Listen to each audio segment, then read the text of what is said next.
Well, hello, Internet. Welcome back to Tabletop Tuesday Squire Squad Edition. Squad, squad, squad, squad, squad. Pretty sure I did, a Burbs air horn thing. Yep, so, yeah. Can't quite turn Squire Squad into an air horn noise, but, we'll figure it out. Thank you for joining us this evening. You just saw our intro video that tells you about all the fun stuff we do on this channel. For the most part, schedule beneath our faces, pinned to our socials. This is an Elegant Suffering week, which is, or I guess Elegant Magics week, and that is what will be happening next on Thursday. Otherwise, schedule should pretty much be as normal, and the best way to keep aware of what we are up to is to follow our socials, join our Discord, all that fun stuff.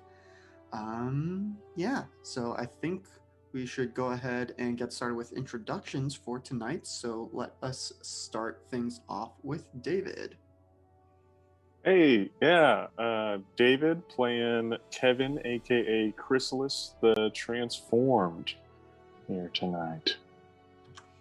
Very good, thank you. Yep, go ahead. Sure, yeah.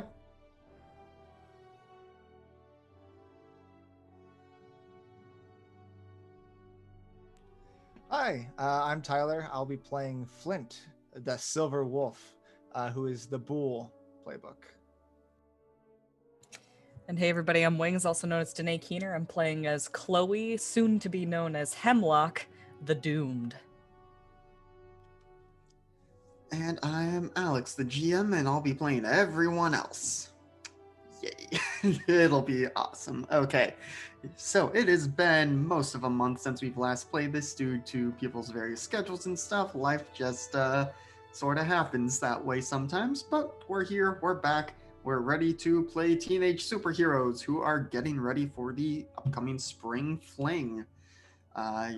Big, exciting dance that everyone, well, most people are excited for and getting themselves dates for. Some people are very intent on getting dates to the point where they have started suddenly manifesting powers and displaying them at school, which is typically a big no-no. They have all been seeking the attentions and affections of Jade, who is kind of the most popular kid in school.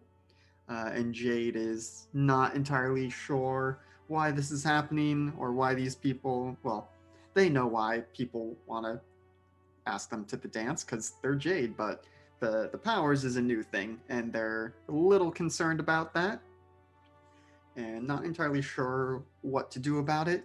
Subrina had recently approached them and suggested, well, hey, you could go with Kevin. I mean, he obviously has powers and is a big bug dude and, might deter, if people know that you're already going with someone, might keep others from acting out as they have been.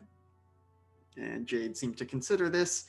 We'll see where that stands because there are a few days left until the spring fling, so still time to get a date. Not much time, but still some time, especially if you're going to, well, I said it's not a formal dance, so it's not like you need to get, tuxes or very fancy dresses, but still a thing to keep in mind.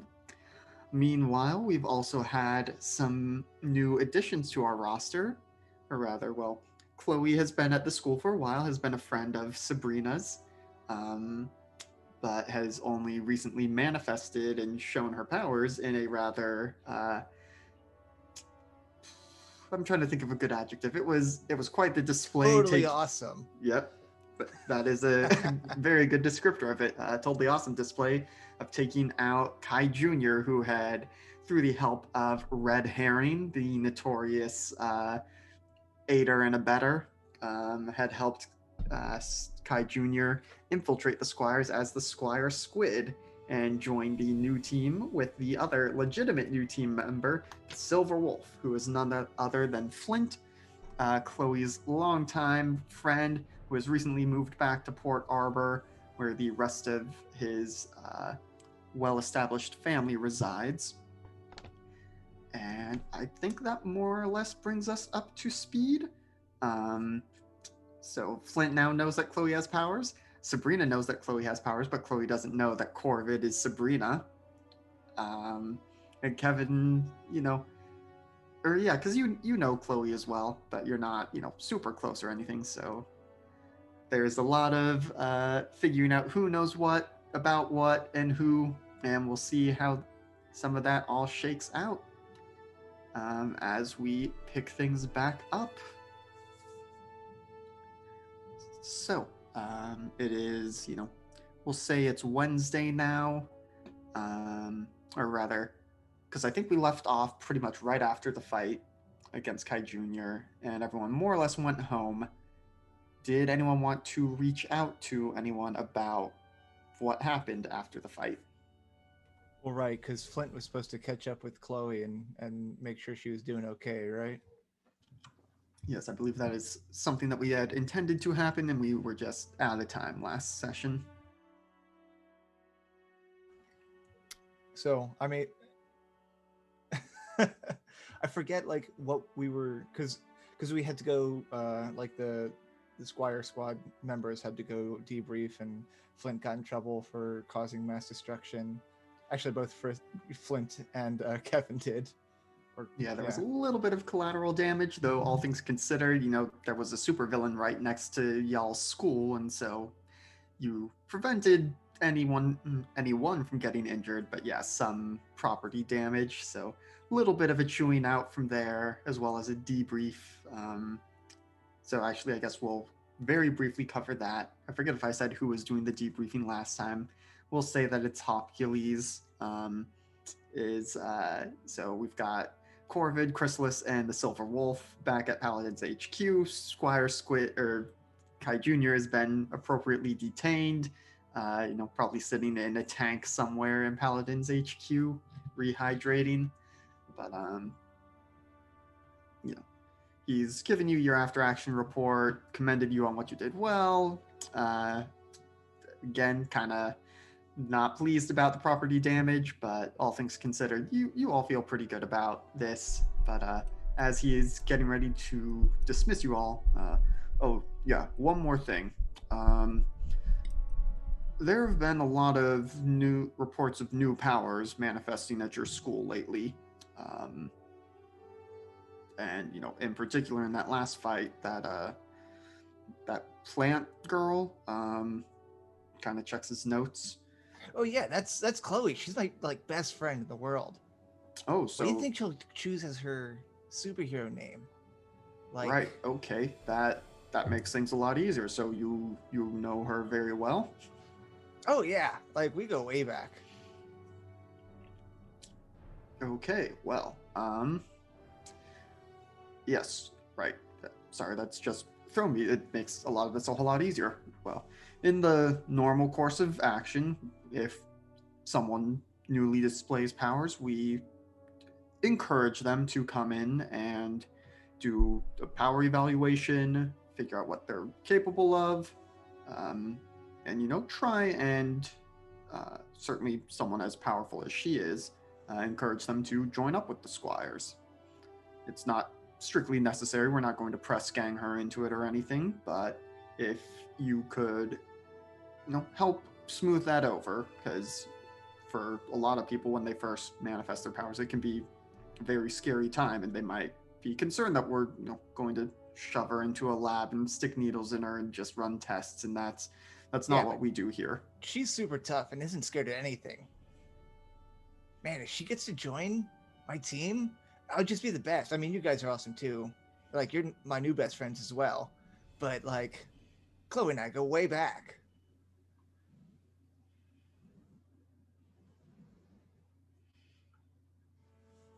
Okay. Yep. That would be good. I'll leave it up to you whether you want to approach her, tonight before you all go to sleep. But she may also need some time. As I said, people react to getting new powers differently. But you apparently know her well, so I trust your judgment on this. Yeah, we could do it tonight. My mom doesn't give me a bedtime, so I can do it whenever. All right. Well, yeah, still same. Try to get some sleep. You all do still have school tomorrow. All right, well, I think that's about everything. Dismissed. The salute's not necessary as he exits from the squire's locker room, basically.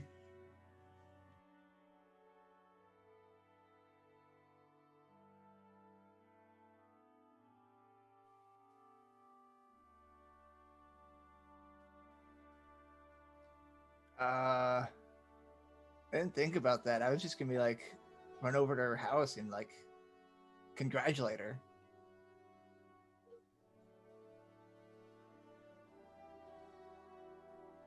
What? You can? Whoa, that's really cool. I mean, if you think that'd be a good idea, but like that wouldn't be like spying on her. That's not cool. I mean, to an extent, yeah. I was thinking about just asking some bugs how she was doing, since they're all a hive mind now. But I guess that's the same thing. I guess it's bad, right? It's surveillance without their permission. Confused looks from Flint.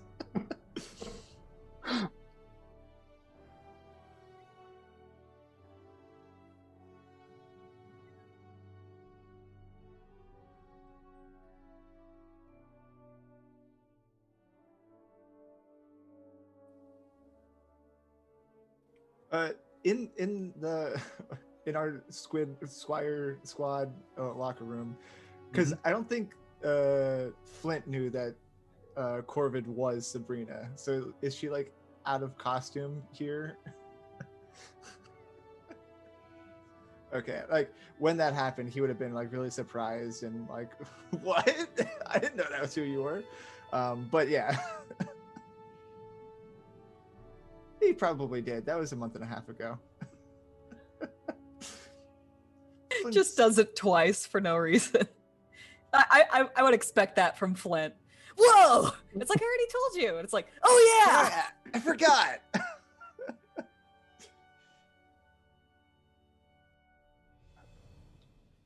Well, that seems like it's complicated for no reason. Why not just go over there or have Flint text her Flint, to see if at the idea of someone else texting her before him, he like immediately like pulls out his phone, like, oh yeah, hey, we're coming over. Is it okay? I was gonna say, it just didn't. I didn't see a need to like obscure our purpose at all. Anyways, Is there? There's got to be like some type of plant emoji, right? That like he texts Chloe. Yeah, I Chloe. believe it's there's one I seedling. know of, and you should not Yeah. use it. You know what? It's a plant. Just a plant. There are several plant emojis. You can send like a leaf, like a green leaf. I think it would be like as many that he can find, including the eggplant. Aw. Every Hey, Chloe, single plant. Is it cool if we come over? So excited about your powers. Leaf, eggplant, leaf, apple, I don't know, orange. Canadian maple leaf. Canadian maple leaf.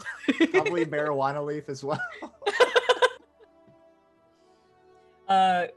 Cut to Chloe, and she's like busy basically applying the scientific method to every aspect of her powers that she can possibly figure out.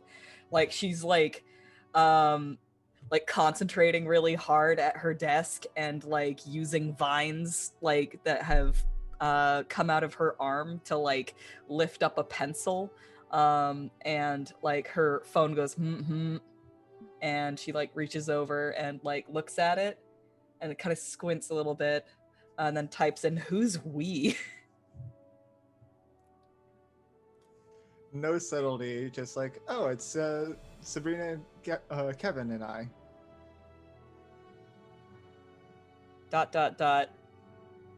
Why? Is this about today?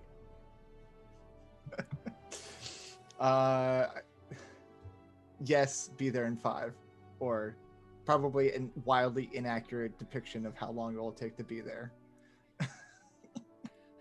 We have a spaceship, right? We can use the Kirby craft, get there real fast. And I've never been in a spaceship before. Does it have windows? Can I stick my head out?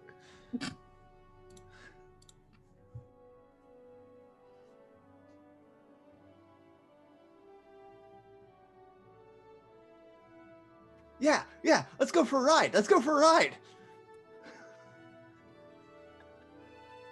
this is killing me. Yep, you go to the garage where the very beleaguered garage mechanic is. I always forget his name, but he's been tasked with the Kirby craft. Hello, Subrina. I'm gonna go for a ride. I've never been in a spaceship before. Oh, yeah, I haven't been in it while it's been flying either, but seems like it'll be fun. Maybe some other time, but sounds like you all have business to get to, and I've still got to, go take care of all the other supercars. You too.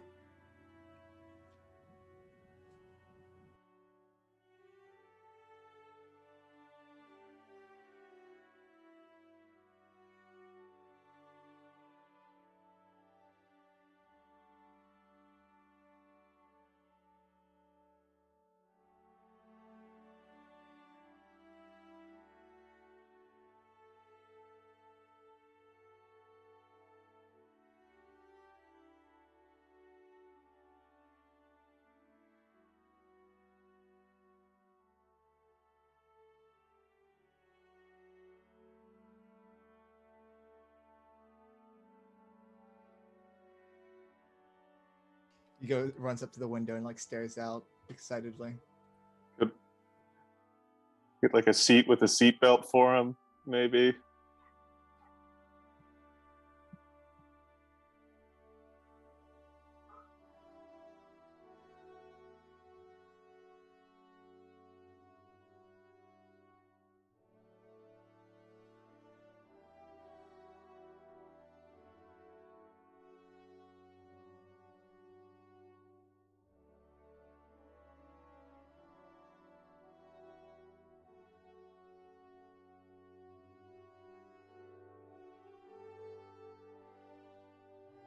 Unless your ship flies for you. Okay. Yeah, you probably ping off one skyscraper or another on your way out of downtown.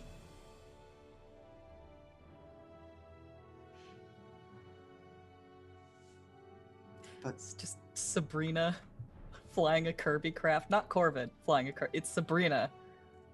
Cool. yeah, but if I remember correctly, you do have camouflage as one of the Kirby crafts things, so it's not like people are like, oh, hey, there's a ship going by. But Chloe, what are you doing now that you've heard that not only Flint, but apparently also Subrina and Kevin are coming to discuss the events of today? Well, he just asked if they could come over, and she didn't say whether or not she was okay with that. So she just continues the conversation like, "Did you see what happened today?" And then like waits, no response for a while. He's busy staring out Shrugs. the window. Yeah, like throws down the phone and then just like continues like practicing her powers and writing down notes about them.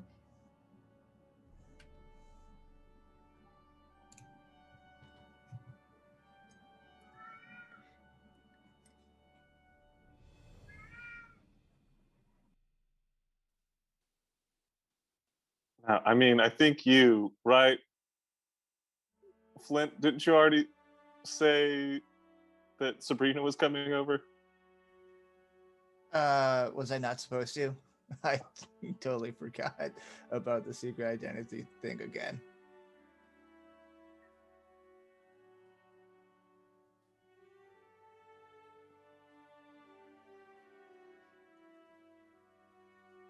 Okay, just don't tell me any complicated secrets. Okay, sweet. All right. Yeah, But, I mean, I mean- I guess respect the secret identity as well. Again, I'm not as concerned about it as it's only a matter of time until my identity is not so secret. I don't know how it hasn't happened yet, frankly. But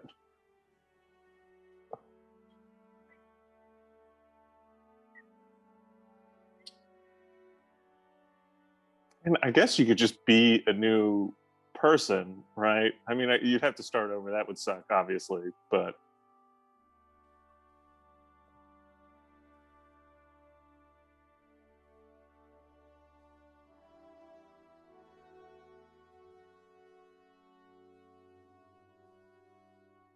mhm. listening raptly. But still, yeah. So what exactly are we gonna do? Are we just gonna show up and just be like, "Hey, so that was us. You have powers. We need to talk about it." And then we can invite her to our team, and then we can be all best friend party together and just have fun adventures. Right?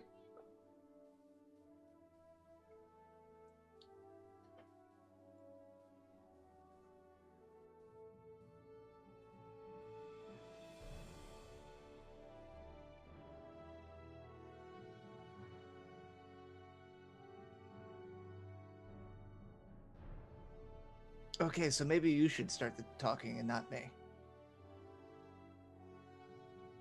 Okay.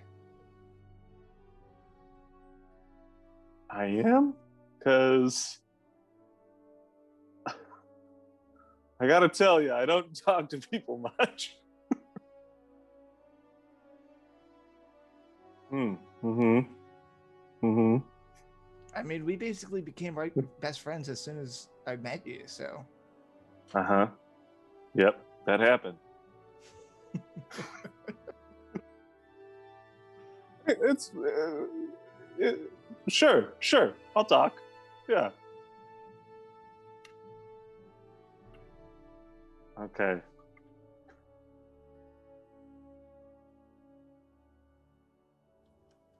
Indeed, you are. Soon enough, you are arriving at Chloe's home. Chloe, do you live in a house, an apartment building? Where does Chloe live?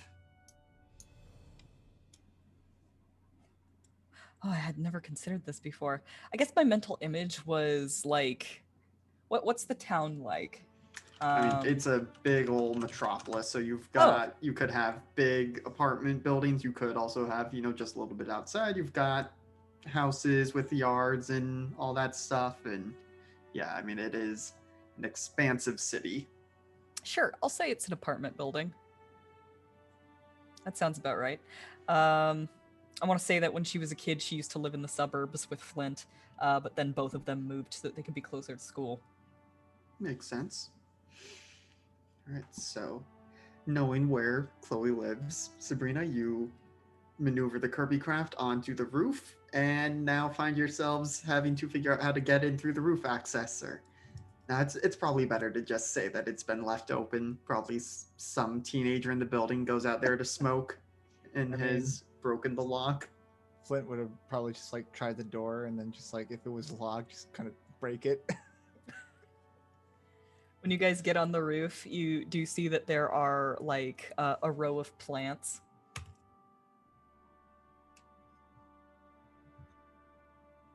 Does she have so like she'd probably come up here often to garden? Mhm. Does she double times gardening at the school and here? Yeah. She likes plants, man. I don't know what to tell you. I like plants. That's my thing. Mm-hmm. Literally.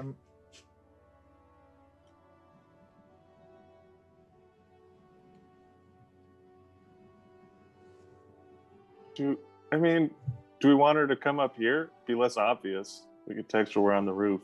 Come up to the roof immediately and text. Mm-hmm. Checks phone. Sighs. Oh, also, yeah, that was us. That was us today. We saw you. That was so cool. Come to the roof. Finally sees your other text. says come to the roof first and then answers the previous text. Yes. God, I love it. Okay. Chloe kind of looks at that and like, that's not very clear communication. Does she need to roll to pierce the mask to figure out what's going on here? I'll leave this up to you, given how the relationship between Chloe and Flint.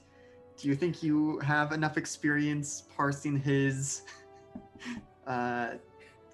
texts at this point? I think she's probably figured out Flint and Kevin. I mean, like, she already knows about Flint, but like Kevin like just becomes spikier when he's in hero mode. So it's okay. I don't think she necessarily knows that Subrina is Corvid, though. She'll head up the stairs because they're different enough. Flint offered absolutely no explanation. On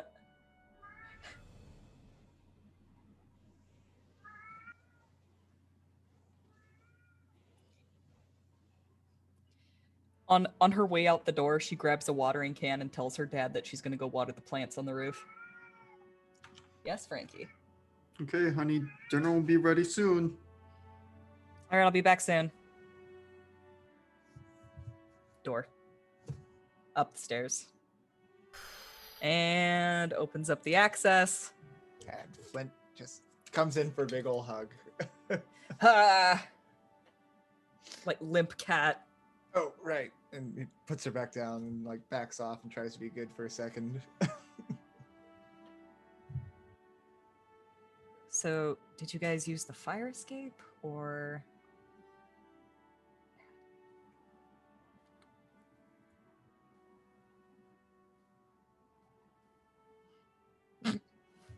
Oh, okay. So that was some interesting super powering you did earlier. And yeah, we were the three that were with you.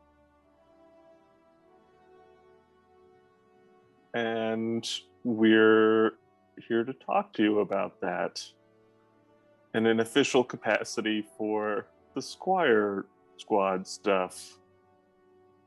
And it's like literally like biting his tongue, trying not to go off. Like Chloe goes over and like pats Flint. I feel like this is common for when he gets like overly excited. Gets overstimulated and you have to calm him down. Yeah, essentially, yeah. She hands Flint her watering can, and just kind of points at the plants to give him a thing to do. Aggressively watering while paying attention to what you guys are saying. Okay, so what you're saying is that you guys are all superheroes too, and that you're the Squire squad. Yeah. There's a lot of squires. Okay. Well, first of all, this is new for me. I didn't know until today. So, like, if there's some sort of, like, law or rule against, like, hiding powers and stuff, like, I wasn't doing that. I had no idea.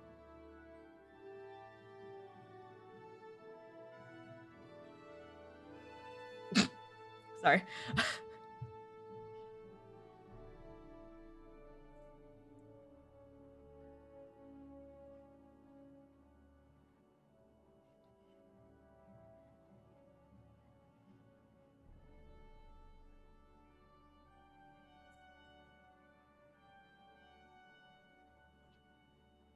Hey, I don't know about forever.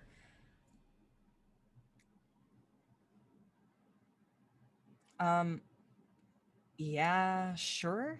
Like, I mean, let's not get ahead of ourselves here. We don't know what these are all about, what they do. They're...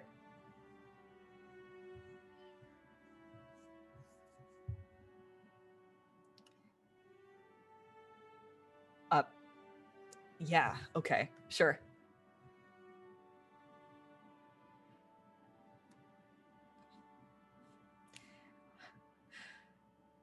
Okay, well, like, favorite is like really subjective and like has to do with a lot of different factors.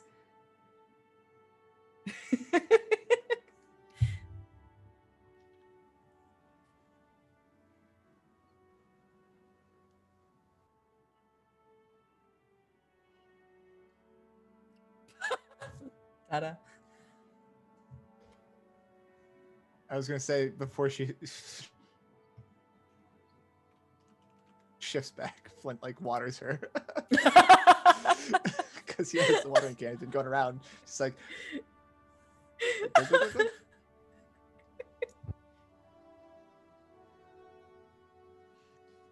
So, Chloe, you see your friend who you previously thought was just a human turn into a sunflower. Yeah. She's just a little bit agog. What?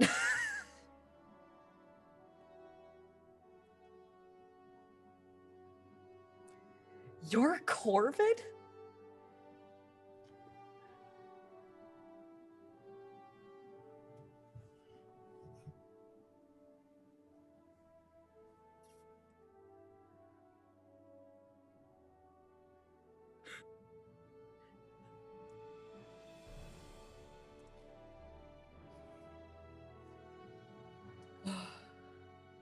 That's Yeah, it really surprised me too when she first did that, or turned back. Yeah, okay. Sure. Yep. Mm-hmm. I want to say that I want to say that like we established early on that like, the doomed like has a person that they want to kiss. Um I want to do the superhero thing. That like the trope that happens in superhero things where like she has a crush on Corvid. Yes, But like yeah, she was yeah, just yeah. friends with Subrina. Yeah. So like she needs to rearrange some things in her brain now. Yeah. Okay. Whoa.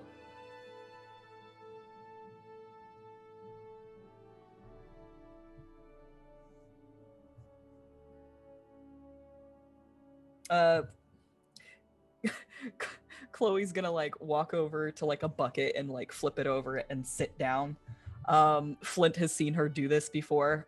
She gets a little bit lightheaded sometimes, and like she's been told, like if you do that, you need to sit so that you don't like fall down or whatever. Flint will like move over and just be comfort by proximity. Yep. She just Flint like also double as a service dog. I guess he does now. Yep. She just like pats on him the like, I'm job. fine. On the job. No pets on the job. She just like pats him. She's like, I'm fine. Sorry, it's just a lot. Okay. All right. Okay. And she like adjusts her glasses. Yeah, obviously. Yeah, I don't know how other people don't know this yet. No. Yeah, like I had no idea. Chloe gives Kevin like a knowing look, like, you poor thing. I like that moment of silence after just like everyone just looks at Flint like, yeah.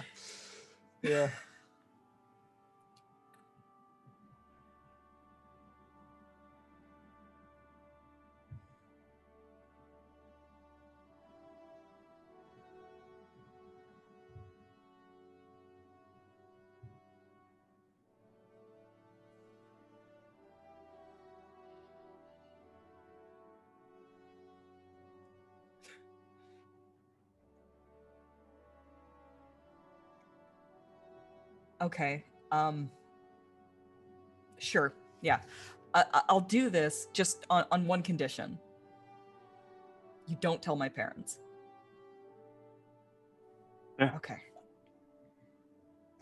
Is Alright, that so- another thing that we're supposed to keep secret? Like not telling our parents about stuff? I mean, you tell your parents whatever you want to tell them.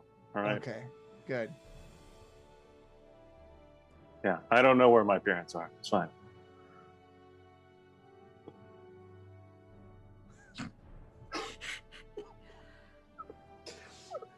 Okay. We can unpack that later. Yep, so Chloe, you are also learning that Sabrina's parents, who you have met and are lovely people, are not her real parents. What's her last name? Do you remember, LB? Oh, right. God!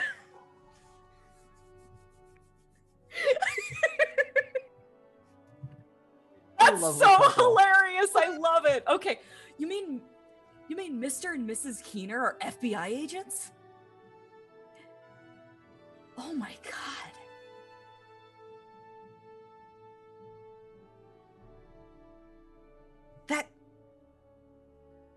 That makes so much more sense. Yeah, they were way too cool to be real parents.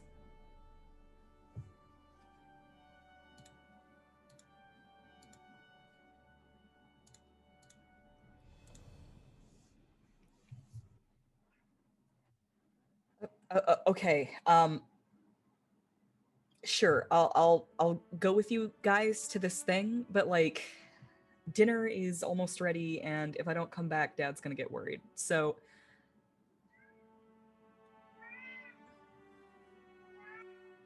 Sure. Yeah, and like after school activity. I'll come up with something. Yeah. Well, you don't have to rub it in.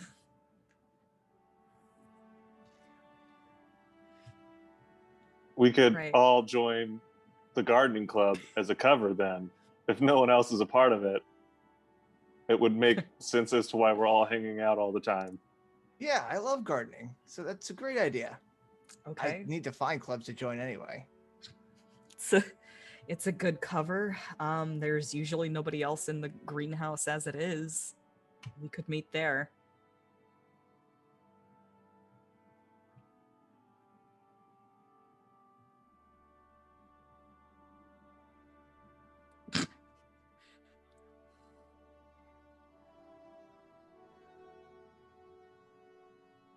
It's really cool. I got to ride inside and get to look out the window. It was really fast and really fun.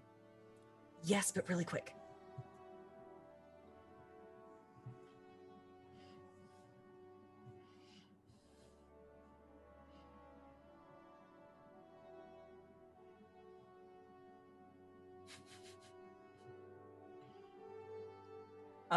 Chloe is obviously like very interested in the spaceship, and she just wants to like run around and like touch things and find out what they do. But she like you see her restrain herself from doing this, and she says, "I'm gonna have to check this out later." Okay, gardening club tomorrow.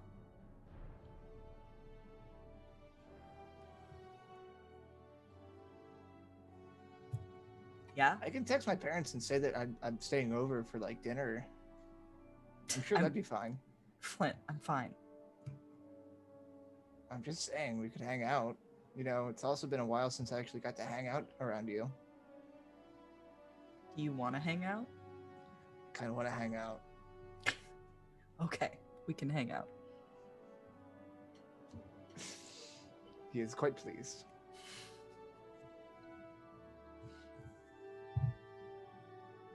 Sure.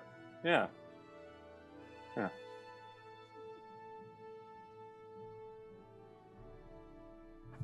Bye.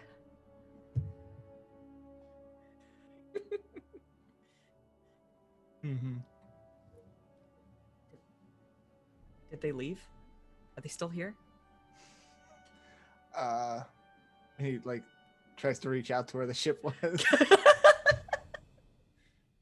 I think they're gone. Okay. I think it's lasagna tonight. I love lasagna.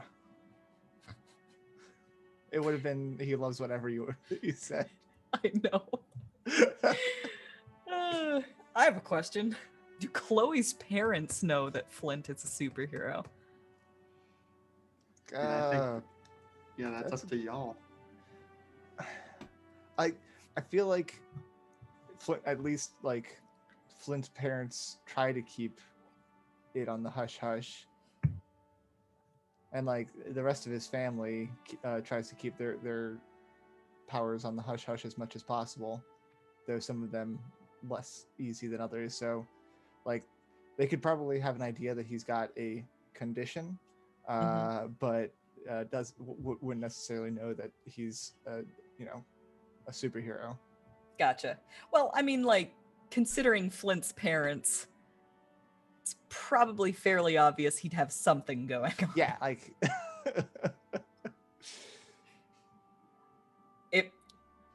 Did we mention that your dad has a tail? no. We haven't Okay. mentioned that because we haven't met my parents in game yet. Gotcha. Just checking. All right. Well, Chloe goes downstairs and makes up an excuse for Flint being there. What's the excuse? Flint's here. Oh, hello, Flint. Long time no see. Heard you just got back into town. Yeah, it's really great being back around town, and it's great to see my best friend Chloe again. Do you mind if I stay over tonight? Oh, I think that would be fine. I'll just, text your folks, see if they're all right with it. I already texted them. Okay, well, lasagna's almost ready. Love lasagna. I think Flint and Chloe probably spend some time just like catching up on non-superhero related business, though probably several times during the conversation he has to like literally bite his tongue to stop from getting excited about the prospects of being superheroes together. Bless. Like literal kicking under the table. Yep. All right. Anything else y'all want to discuss over there, or any deep conversations over Bobo with the other two?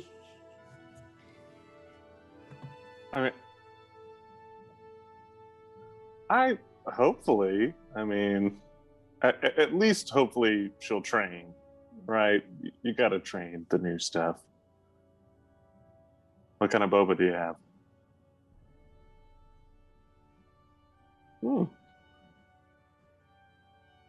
I've never had one.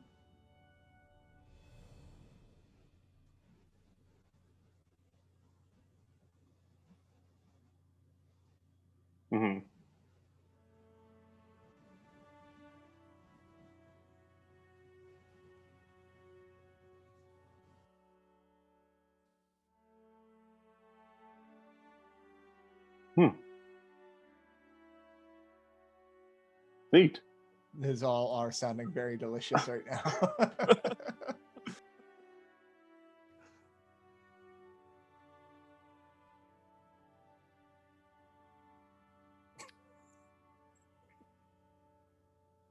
I'll check to see if they have a loyalty card. But go ahead.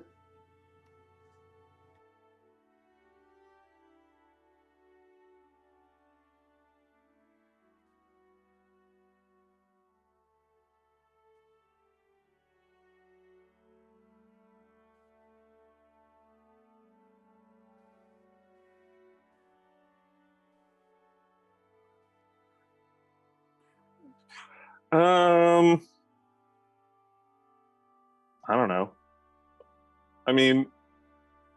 I would say if Chloe's going to know, it's probably better you say early on than keep the secret past when you have to, right?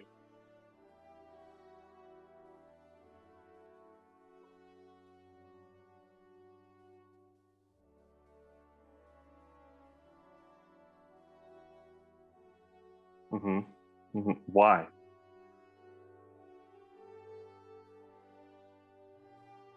I don't know.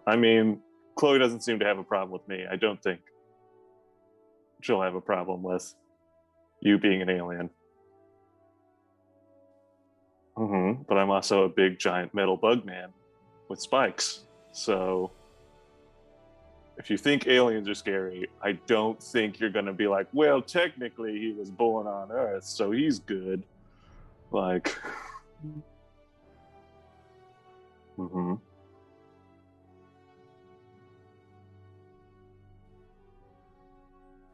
just get more people staring. No, it's all right. It's fine.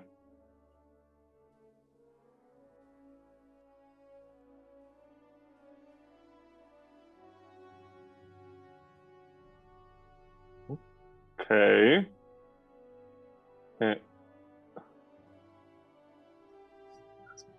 It's fine. I don't. It's not the same sensory input, so it's fine. It's not as comforting. But yeah.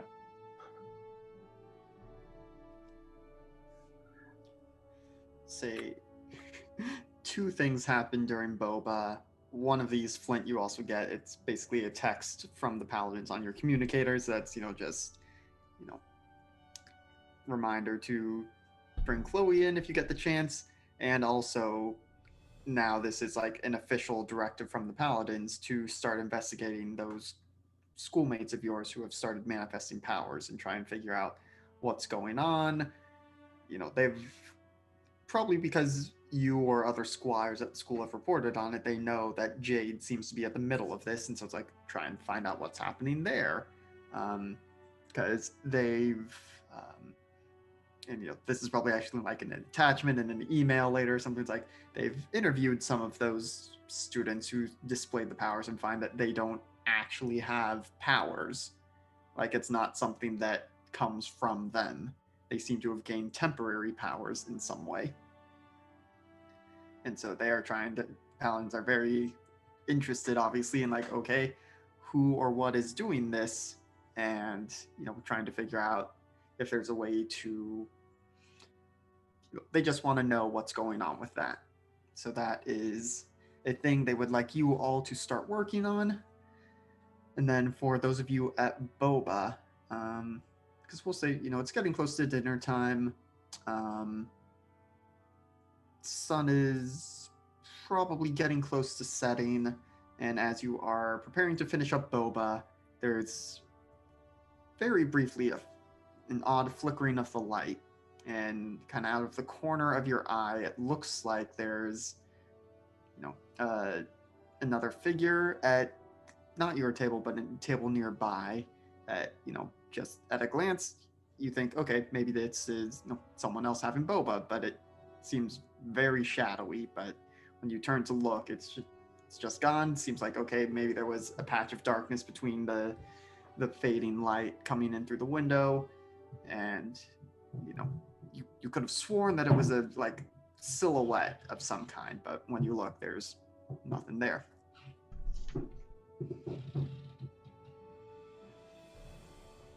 Didn't something kind of like that happened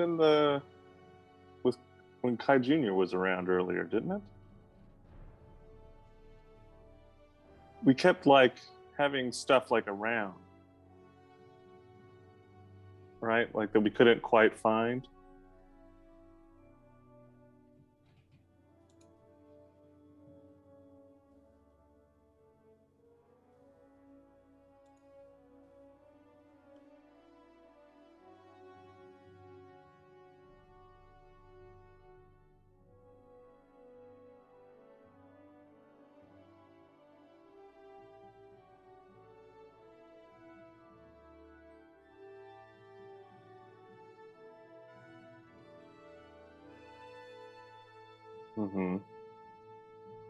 Yeah, I mean, yeah, why not?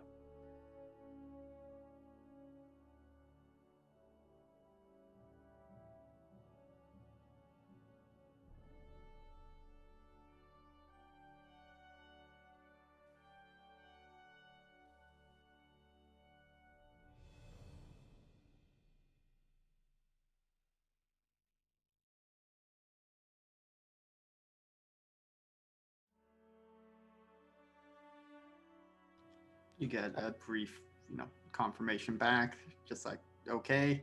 And you've had some level of surveillance training of like what to do and still have it be legal and all that, and not be too creepy about it.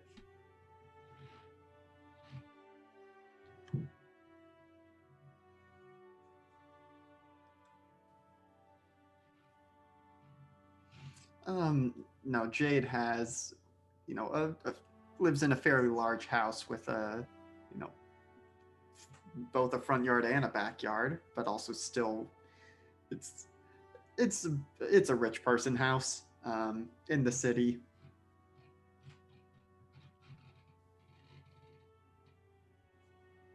All right. Jade's family is like affluential, as it would seem. Would Flint, kind of, also being from an affluential family, really know anything about them? Yeah. I will say you, as far as you're aware, Jade's family not superpower inclined in any capacity. But that doesn't mean, someone in the family could be, either hiding it, or this is, some manifestation of power that was previously unknown. But yeah, it's not like they are also a well-known rich superpower family.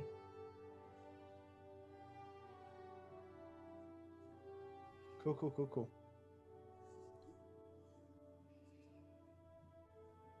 I think when we're done with Boba, I'm gonna just kind of walk around for a while and see if I can see any more weird shadows anywhere. Try and draw something out. Maybe if I'm alone, it'll come after me or something. Okay. So yeah, you start wandering around. Going any places in particular, or just kind of walking the block a bunch? I think I want to go to like isolated areas. Just be vulnerable. But yeah. Mm-hmm.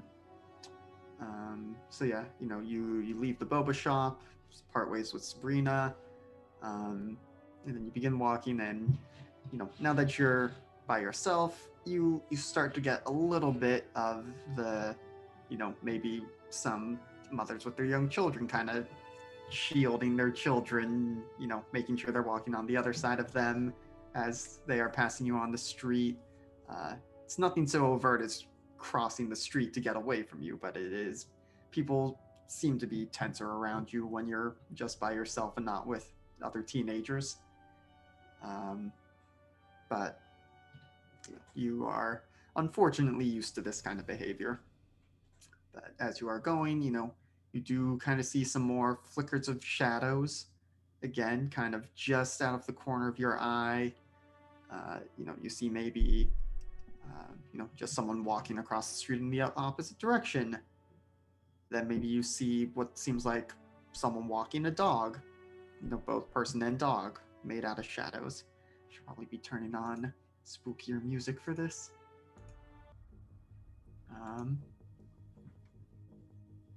But yeah, you keep going, you keep walking. Eventually, you decide to turn down an alley so that there is really no one else there. And as you glance around, you see that the shadow seems to be imitating you for a second. It's, not a humanoid figure anymore. It is clearly big metal bug shaped. All right. I want to try and perceive around me better with my super senses. Okay, so roll to unleash your powers. Okay, that is plus freak, yes? Yes.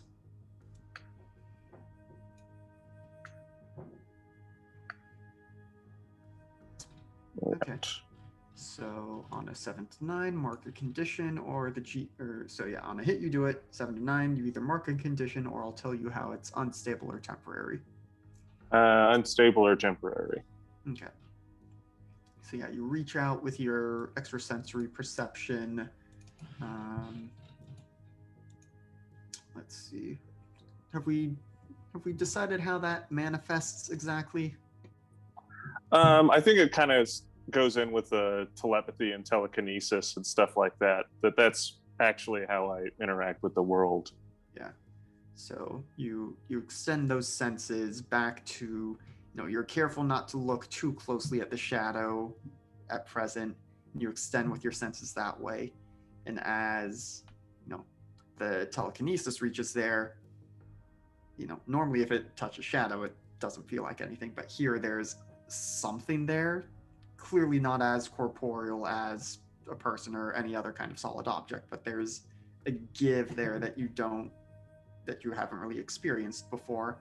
And then as the telepathy reaches there, it's just kind of a bunch of overlapping whispers, but not in any kind of voice or language that you recognize. But then as soon as you get these sensations and register them, it seems to respond to your touch and disperses. All right. No chance to try and telekinetically grab anything or anything like that.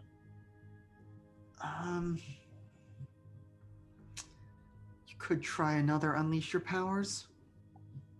Okay.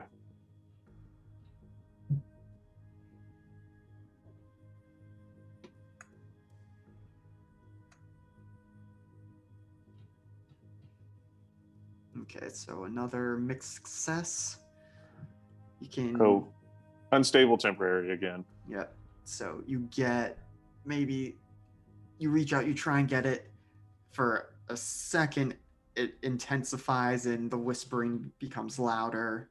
And there's more substance to the telekinetic grasp. And as you turn to look at it, you see like there's a little bit of shadow, like the shadowy image of you has been stretched and elongated, like it's trying to get away, but you've got it anchored to a spot. And as you focus in on that, you hear it, the whispers intensify until you're able to actually make something out as it says, "What is it?" Whoa! And then No, after that, don't like that. Manages to escape your grasp and disperses. All right. I hate that. I hate that.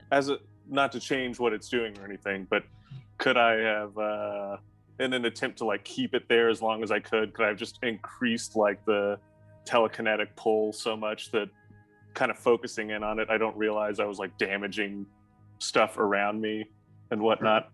I'm trying to get rid of my angry condition here. Yeah. So I'm okay causing some pretty significant structural damage to these buildings. Yep. So I think as you are in this alleyway and, now that it has escaped your grasp, you realize, oh, those fire escapes are about to collapse. And like the dumpster has been pulled into the mouth of the alleyway. And as you realize this, some of the, fire escape from one side, maybe, a sign, a big neon sign from the building across the way comes down. And, in a minute or so, not even that long, the store owner comes out and, checking first to see, is anyone injured? Is everyone okay? And then, do you stick around to explain yourself, or do you try and get away before they realize you are the one responsible? I think I try and get away before they realize I'm the one responsible. Okay, yeah, not too difficult to do given the wreckage that you have just created in the mouth of the alley. You're able to get out through the other side with none the wiser. All right.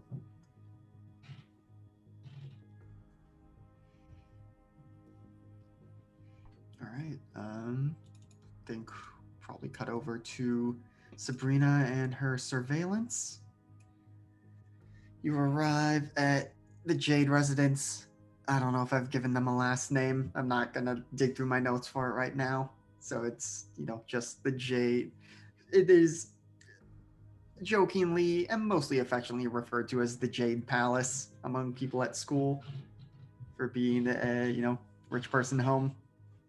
So you arrive at the Jade Palace, and we'll say it's got 3 floors. Like I said, a nice wide open yard that extends around to the back. Mhm. There's a pool back there, and some tennis courts as well. And yeah, there's a lot, especially for being this deep in the city still. But check it out, and you know, certainly at a glance, nothing seems out of place. We'll say it's part of a gated community where there are other similar buildings and homes, and seems to be a guard at the gates, which you're easily able to circumvent as a squirrel.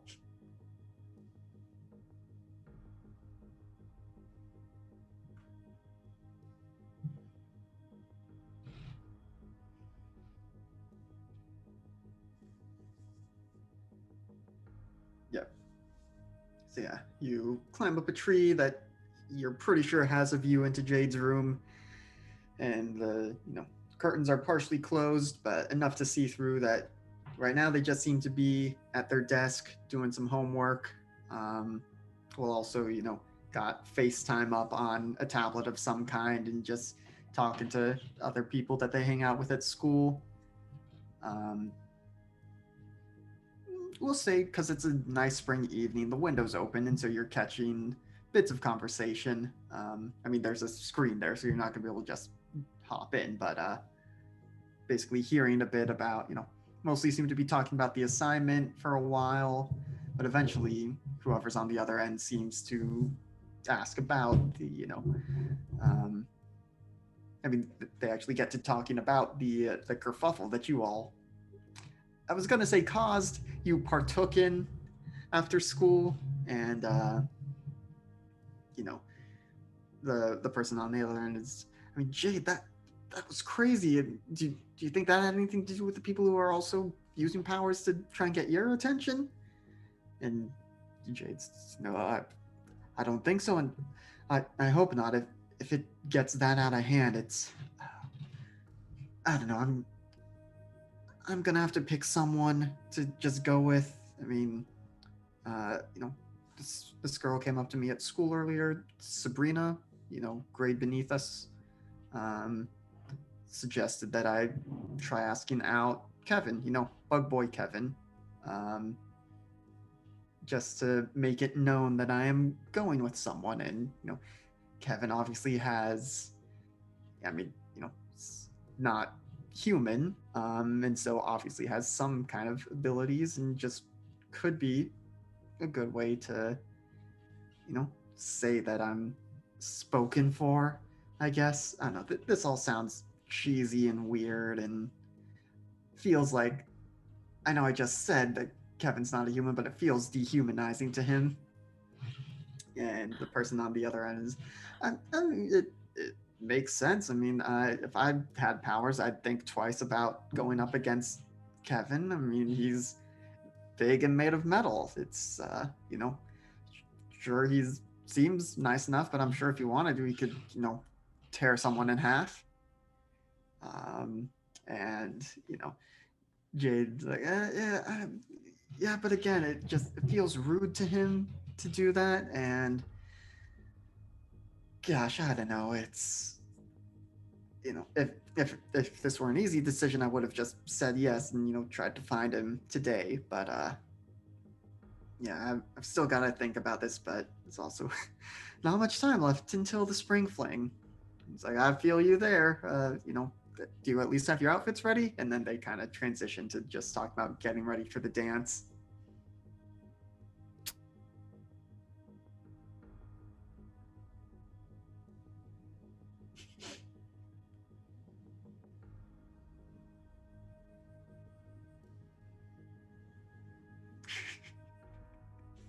There's a Squirrel voice on the says, wind. "Go with Kevin."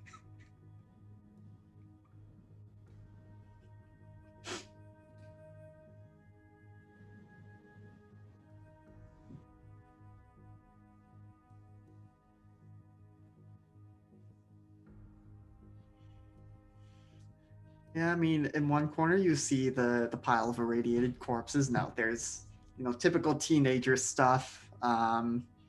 you know, rich teenager stuff. So there's probably, you know, a whole entertainment suite in one part of their room, but you know, nothing that is obviously and immediately nefarious in design. Um,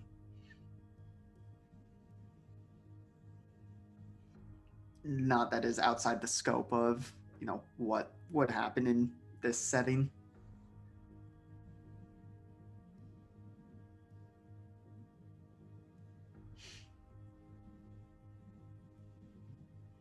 Mm-hmm. Yep.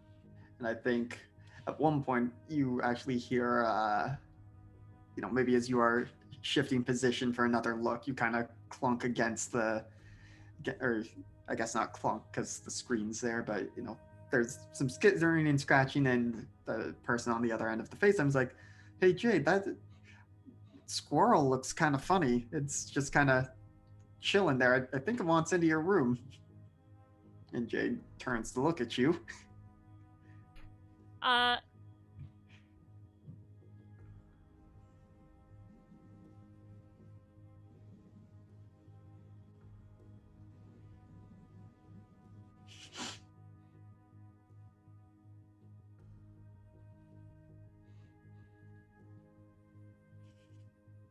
Quick, act natural.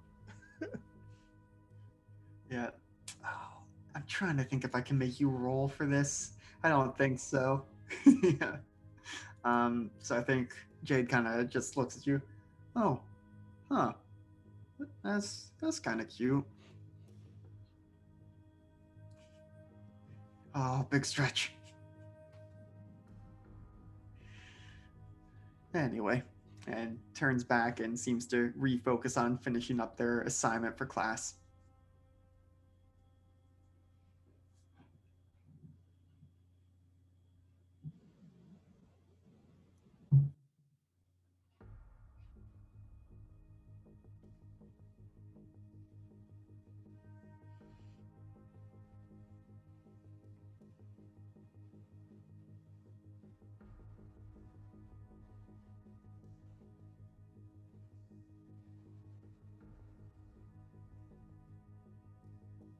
Okay. Trying to get a visual again, or just hanging out to see if anything happens.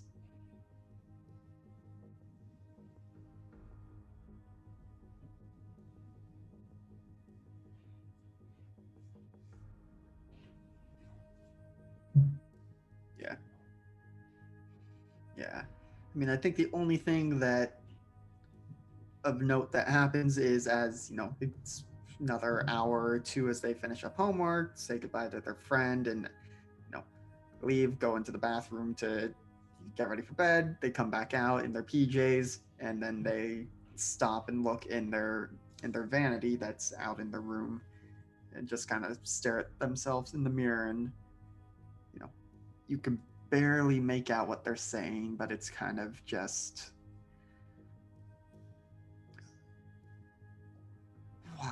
why is this happening to me? I I don't know. This just needs to stop.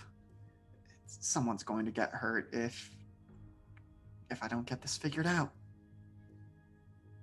But then they go into bed where they, you know, promptly scroll on their phone for a long time before eventually setting it down and trying to sleep.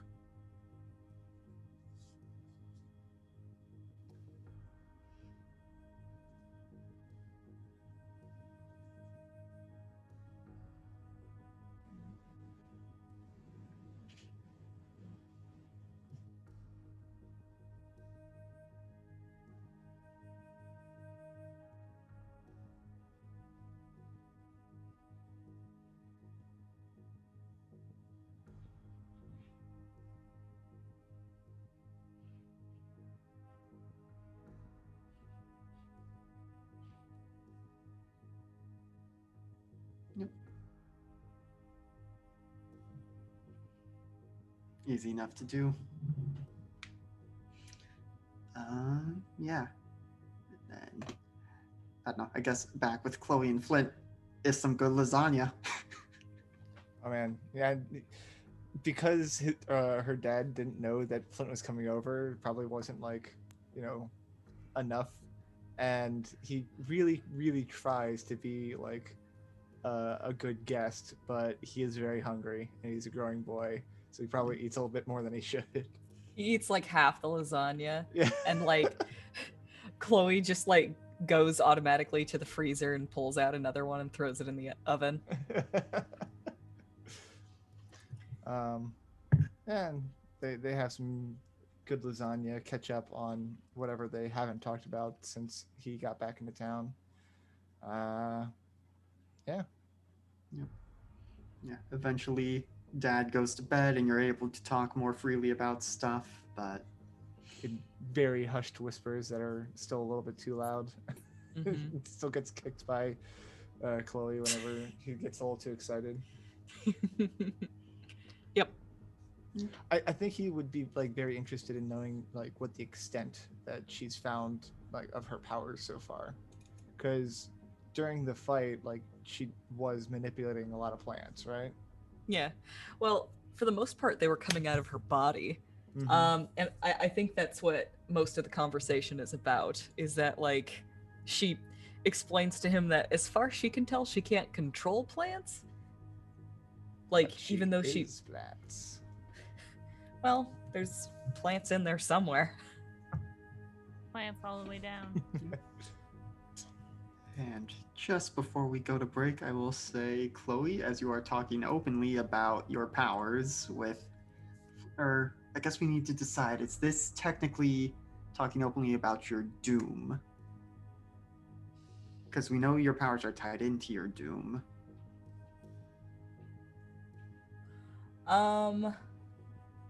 Yeah, I'd say so. Okay. Cause she's been very analytical of them, and she's sharing a lot. Mm-hmm. So, yeah. We don't need to go into the details of it, but with the amount and depth that you are talking about it, there's somehow there's a slight shiver that maybe this isn't. You get a feeling of unease as you mark your doom track. Mm-hmm. But you shake it off and chalk it up to nerves or anxiety about suddenly you have powers. And on that note, we're going to go ahead and take our break. Yes, So we do that. we'll be Good to back know. in 10-ish minutes. Don't go anywhere.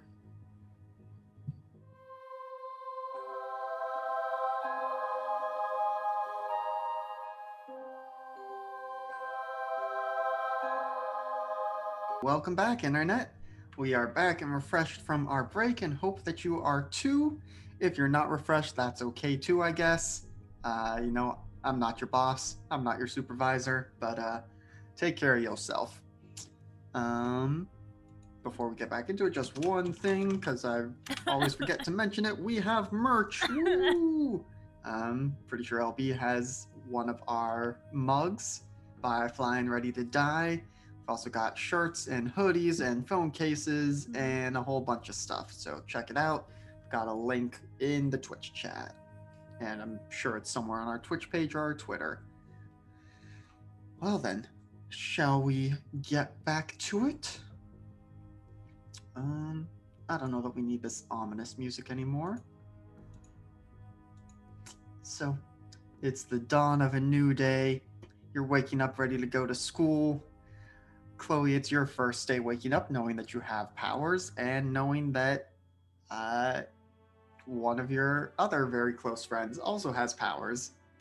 And, suddenly finding your social circle is a lot more complicated than it was just yesterday.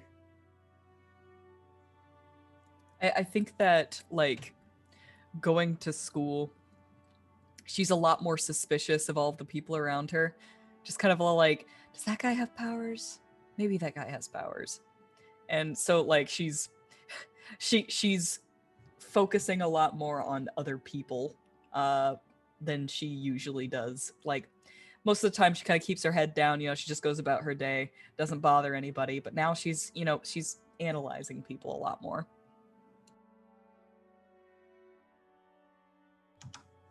Bless you. Makes sense, thank you. And yeah, I will say, well, you wouldn't necessarily know this.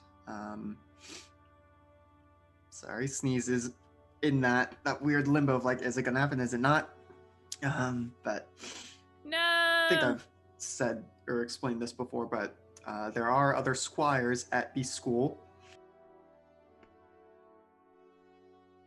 Bless you. Ooh, hopefully that's the last one. There are other squires at the school, and it's certainly not the entirety of the squires program at your school, but you are not the only squire squad at the school.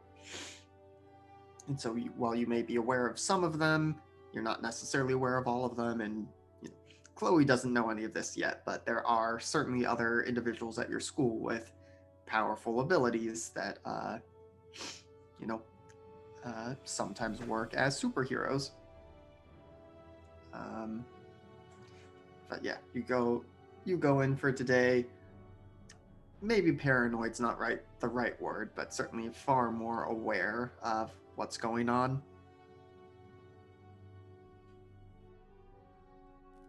I'm guessing since Flint stayed over, like he's just showing up to school the next day in the same clothes and everything. But he feels like the whole world's opened up because now him and his best friend have even more reason to hang out together. But also, he should probably start paying attention to school because, like, he did just show up to a new school. So. Yeah. There's maybe a couple of the.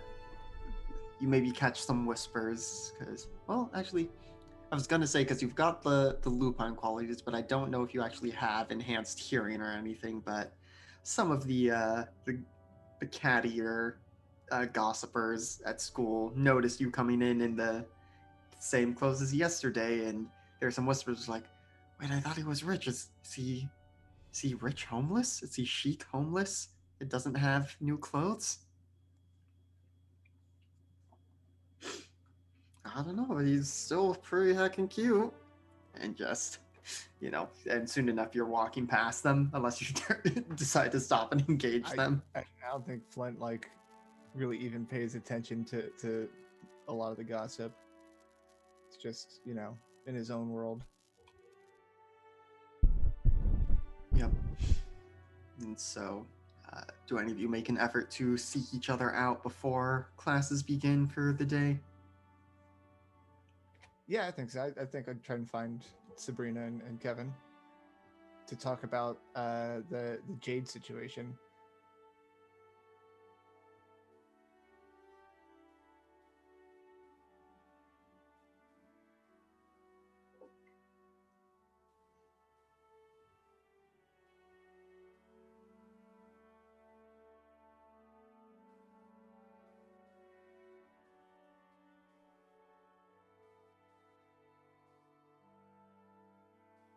Yep. Hey! I mean, only kids call it slumber parties. Come on. We had a very grown-up stay over. He slept on the couch. I did sleep on the couch. It's a really comfortable couch. I remember it being bigger when I was a kid, though. Is it the same couch? Chad is saying they can't hear Subrina, and I really hope that hasn't been true for the whole first half. Oh, I have no idea. Probably not. No. Well, hopefully you've got the recording that we can I upload do and have the that'll fix recording, it. yeah. No, I have my hotkey for both is the same thing, and sometimes it picks up on both, and sometimes it doesn't. Okay, so we'll just have to hope and go back and check. Yeah, I'll just upload the one from. So sorry. Yes, last night I was a spy. I was watching Jade's place, and she is, I guess maybe I shouldn't say this, but she's kind of interested in Kevin, but everything else seemed pretty normal.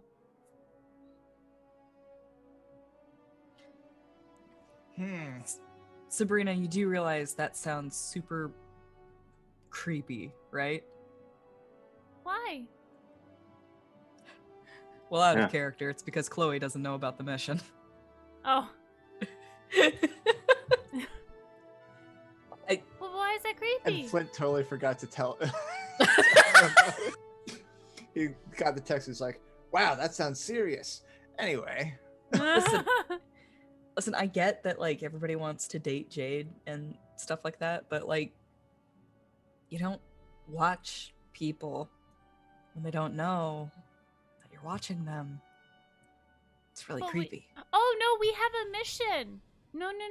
It's not just because to be creepy. No. We're supposed to be watching them and make sure that well, we need to figure out what's going on with them and all the people who get powers, and apparently the powers are temporary. Oh. yeah, I was really confused about that part of the message because, like, how would that even work? Like, I don't someone know. just pops in powers and then just doesn't have them again. Chloe, do you have an overwhelming desire to ask Jade to the spring fling that would lead you to violence? That's no. Okay, then I don't think I would you're hope part not, of 'cause whatever's I thought going we were on. going together. So my powers aren't going to go away? I don't think so. I mean, when we take you to the HQ today, I'm assume they'll be able to test that. Okay. But no, it's linked to Jade somehow, and the like weird fights at school with superpowers, and so we're supposed to. Sabrina's not just being a creep. Thanks. Right. Okay. So what you're saying is that it's linked to Jade somehow. You're trying to figure out why. And that's why you creeped on Jade last night. Yeah. Mhm. Gotcha. Okay. Sorry. Ethical creeping. Yes. I got Future Fringe ethically ethical sourced creeping. Okay. Sorry, still got some catching up to do. No, that's all right. I forgot you weren't on the call or the text. Flint was though, so I'm surprised that he didn't say anything. But What? maybe you Was guys I- were too busy. Was I supposed to tell her about it? You didn't, you Mhm. I'm didn't really have bad to. about the secret things. Okay, I- like I don't know that you're probably we're probably not supposed to be talking about this with Chloe right now. So Yeah. I think technically you followed more of the rules than us. yay! Okay, Well, no one else really talks to me anyway, so who am I I gonna tell? talk to you all the time. Yeah, well, that's you. You're a part of this group. Okay. Well- Is any other developments that we need to know about?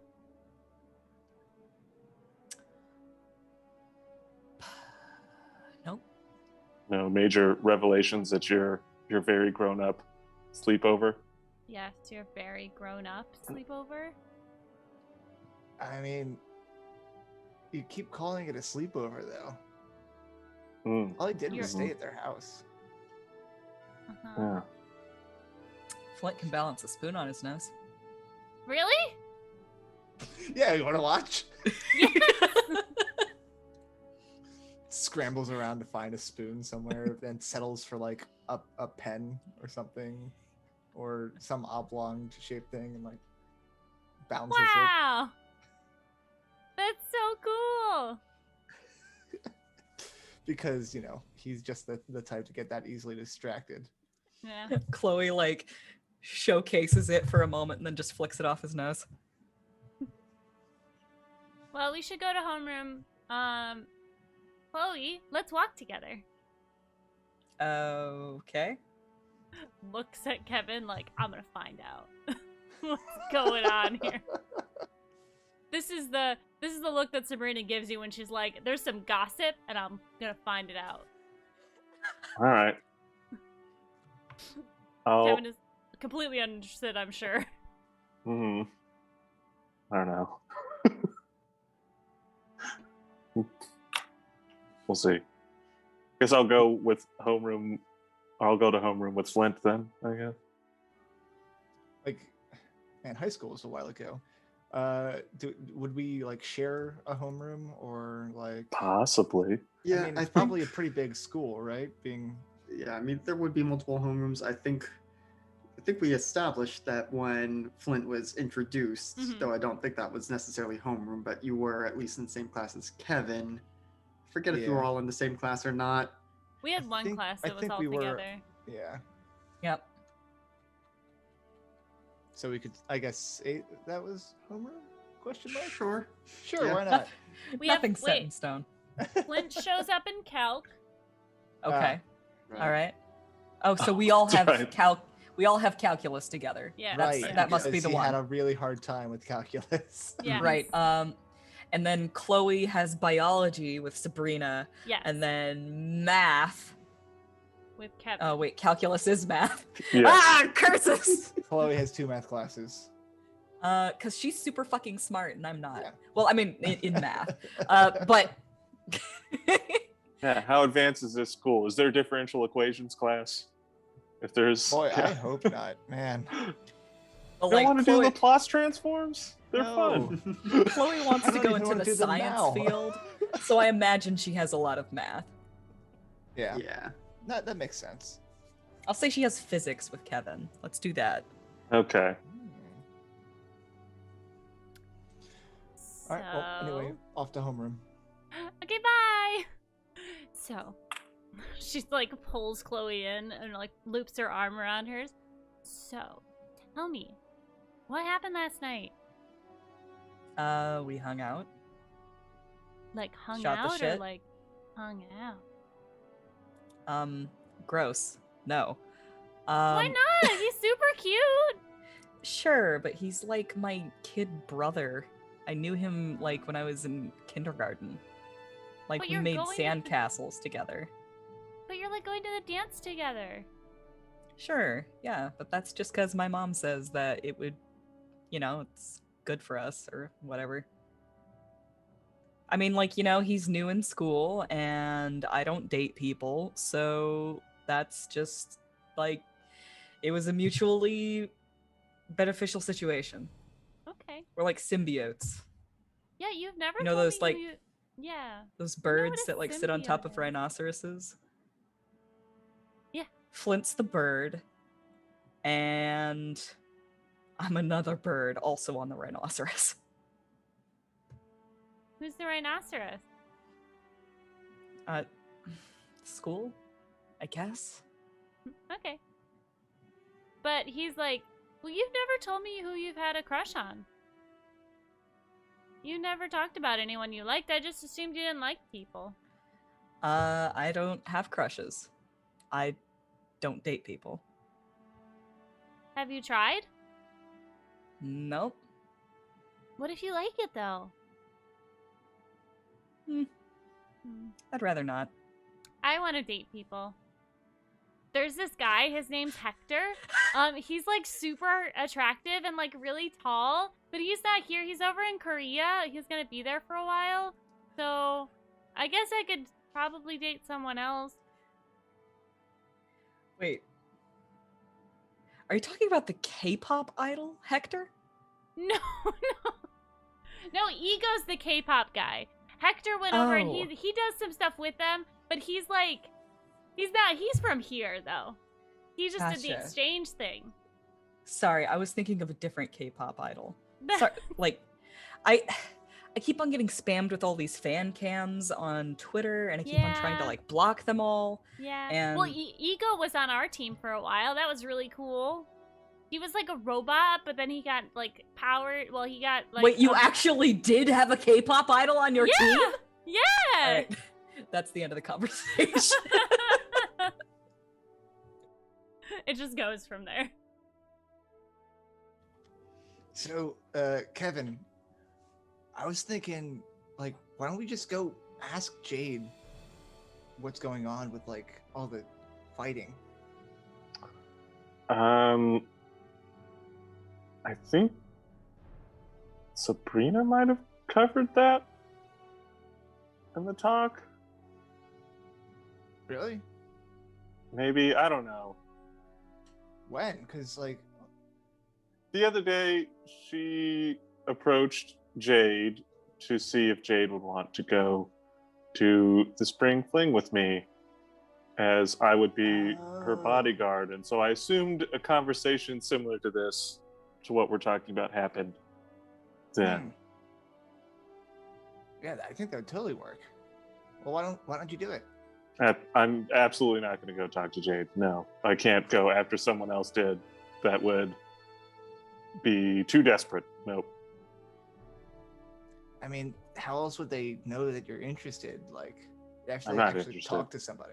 Oh, I just want go as a bodyguard. That's well, so then you're interested. as interested in being a bodyguard for them as I feel they may be in danger. So what happened with Chloe last night? That's a thing we can talk about now instead of Jade. How about that? Yeah, we just hung out, had some lasagna. I had like way too much lasagna, so my tummy was really upset for the rest of the night. So I had to curl up on the couch to go to sleep early. But we talked a bunch about Okay. like, all of our powers. Looks over his shoulder to make sure no one's listening.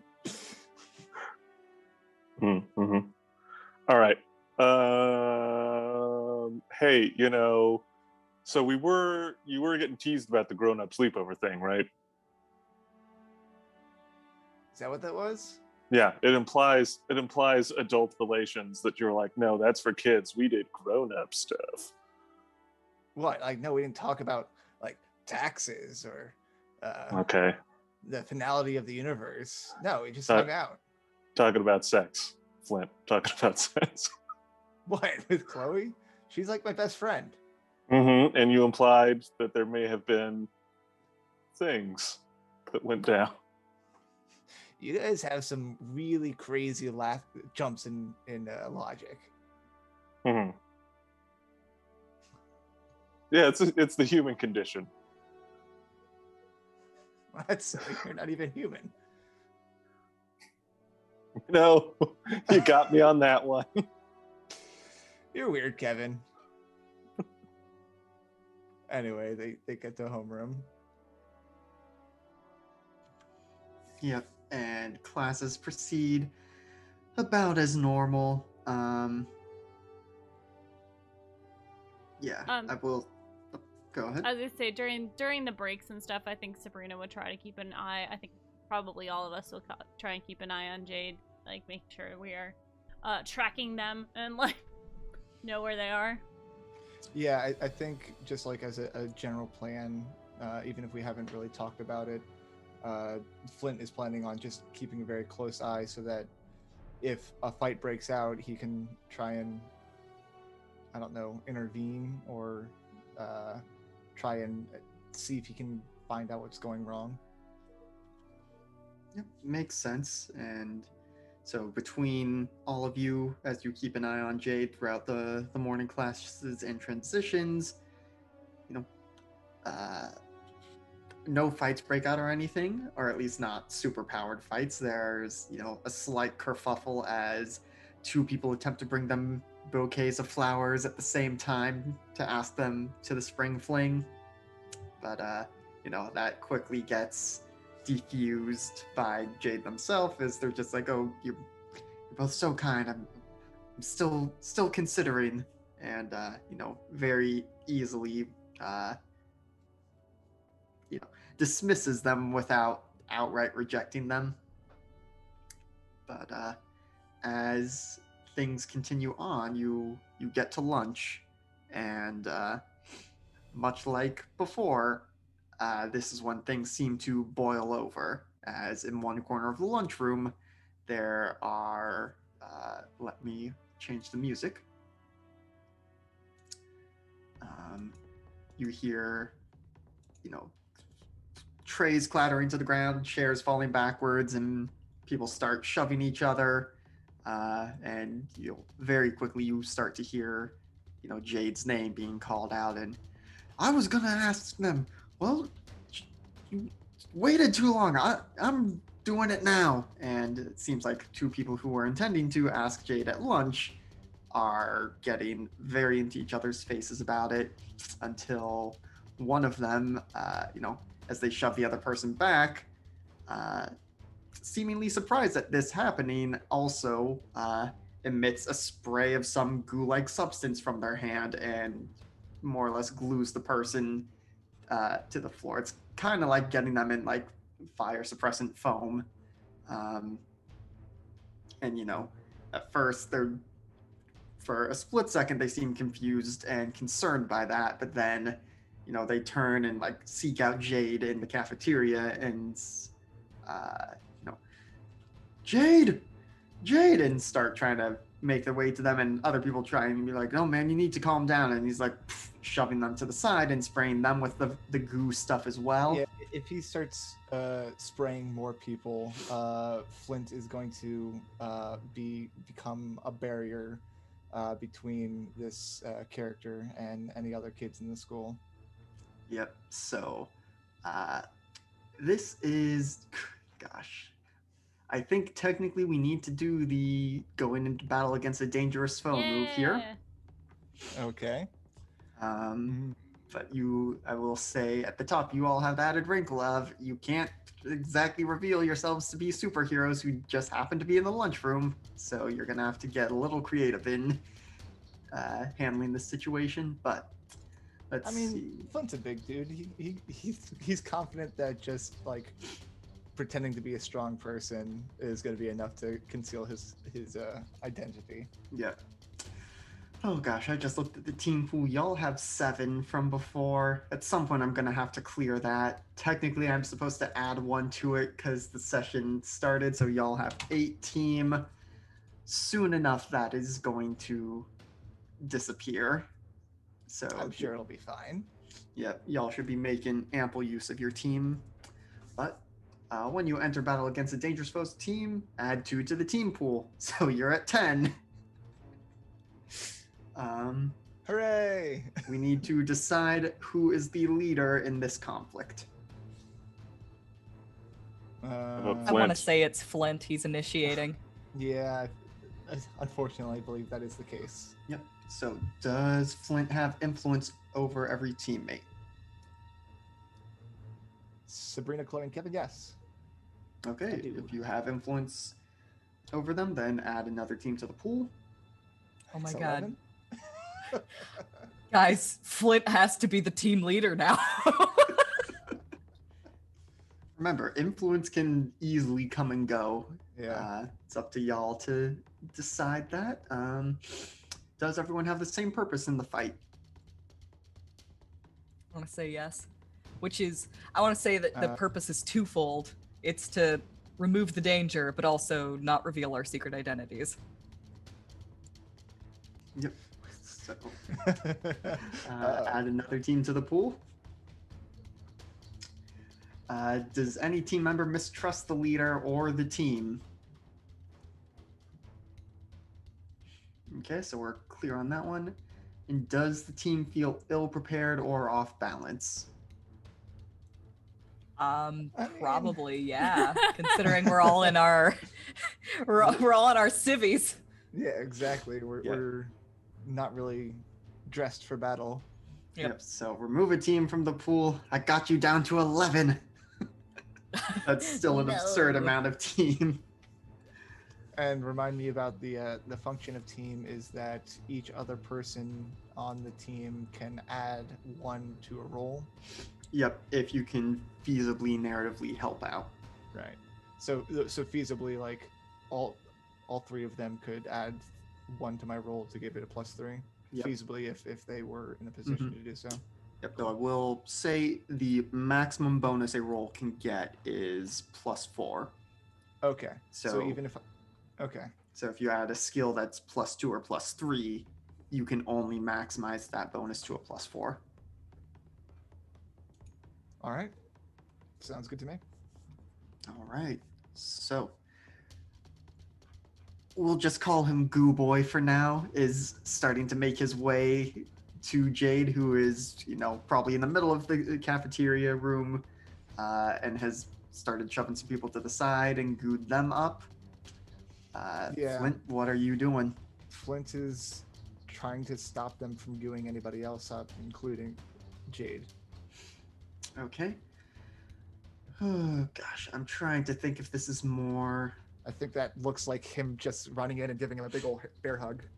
Yep. So that sounds like you are directly engaging the threat. So Mhm. let's roll plus danger.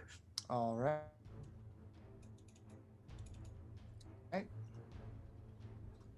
Okay, on a 9, so you'll trade Ooh. blows and pick one. Does anyone want to add a team to that?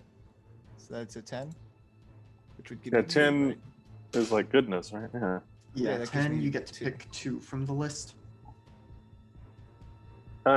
Sure. I'll like telekinetically help, like restrain their Yeah. movements to make it easier for you to grapple them.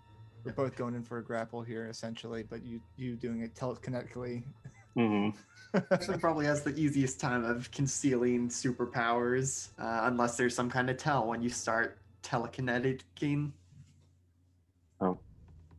No tell for the tele powers. So I think Flint's idea that to not reveal his identity is to still like take a blow. So for my pick 2, I want to create an opportunity for my allies. So like by him clasping his arms, allow that guy to have more trouble gooing, and also try and frighten the opposition. Because like the kid from out of town, the new kid just came and is really strong apparently. Yep. Certainly stronger than he anticipated, but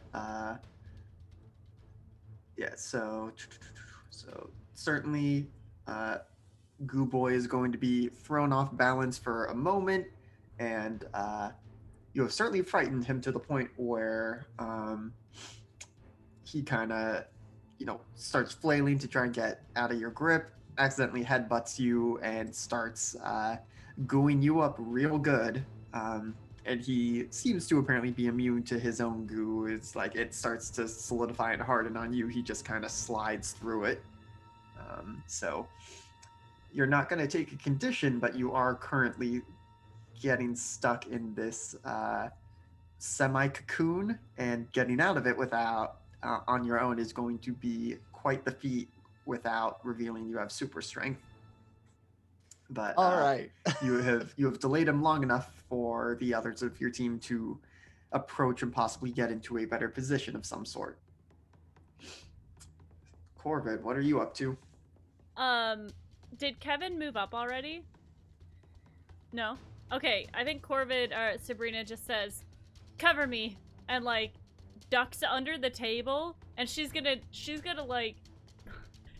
get under the table, like use her feet to kick off the table and slide under like the table next to them, and then she's going to transform into Corvid and then fly up. Okay, so this is certainly going to draw a lot of attention as suddenly Corvid is in the lunchroom.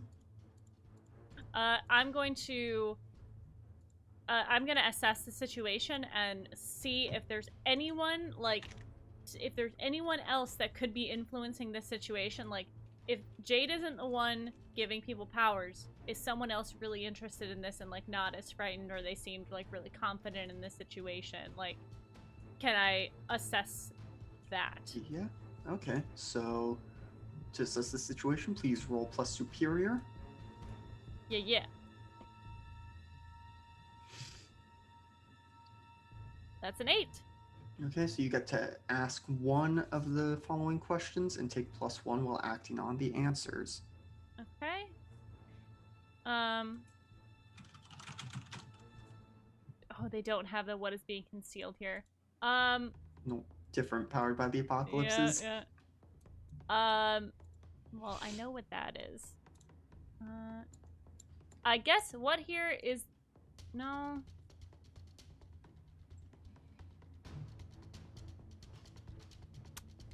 What here can I use to find out who is causing this problem of people getting powers?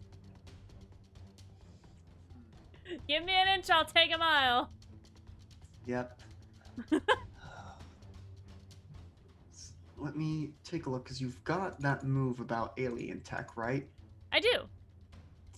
Okay, but that's alter a human device. Oh. Let's see. Okay. Well, I suppose it could still work. Mhm. I will say, you figure you could try and modify your phone or something with alien tech to maybe become some kind of sensor readout. You're not sure of exactly Ooh. what, but Yeah. Okay. And then Corvid is going to, as she's flying up into the air and looking all cool and stuff, she's going to say, "Stand down, citizens." She looks really confident, Chloe. It's pretty cool. yeah, okay. We'll see if people react to that when it kind of comes back around.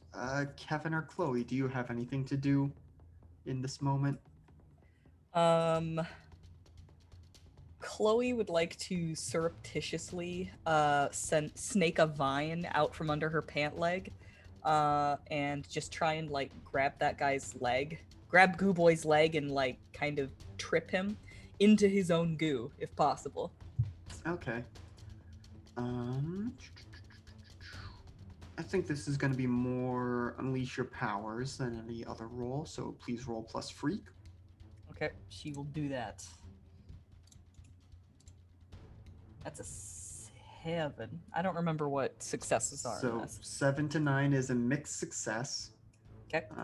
So for unleash your powers, you can either mark a condition, or I'll tell you how the effect is unstable or temporary.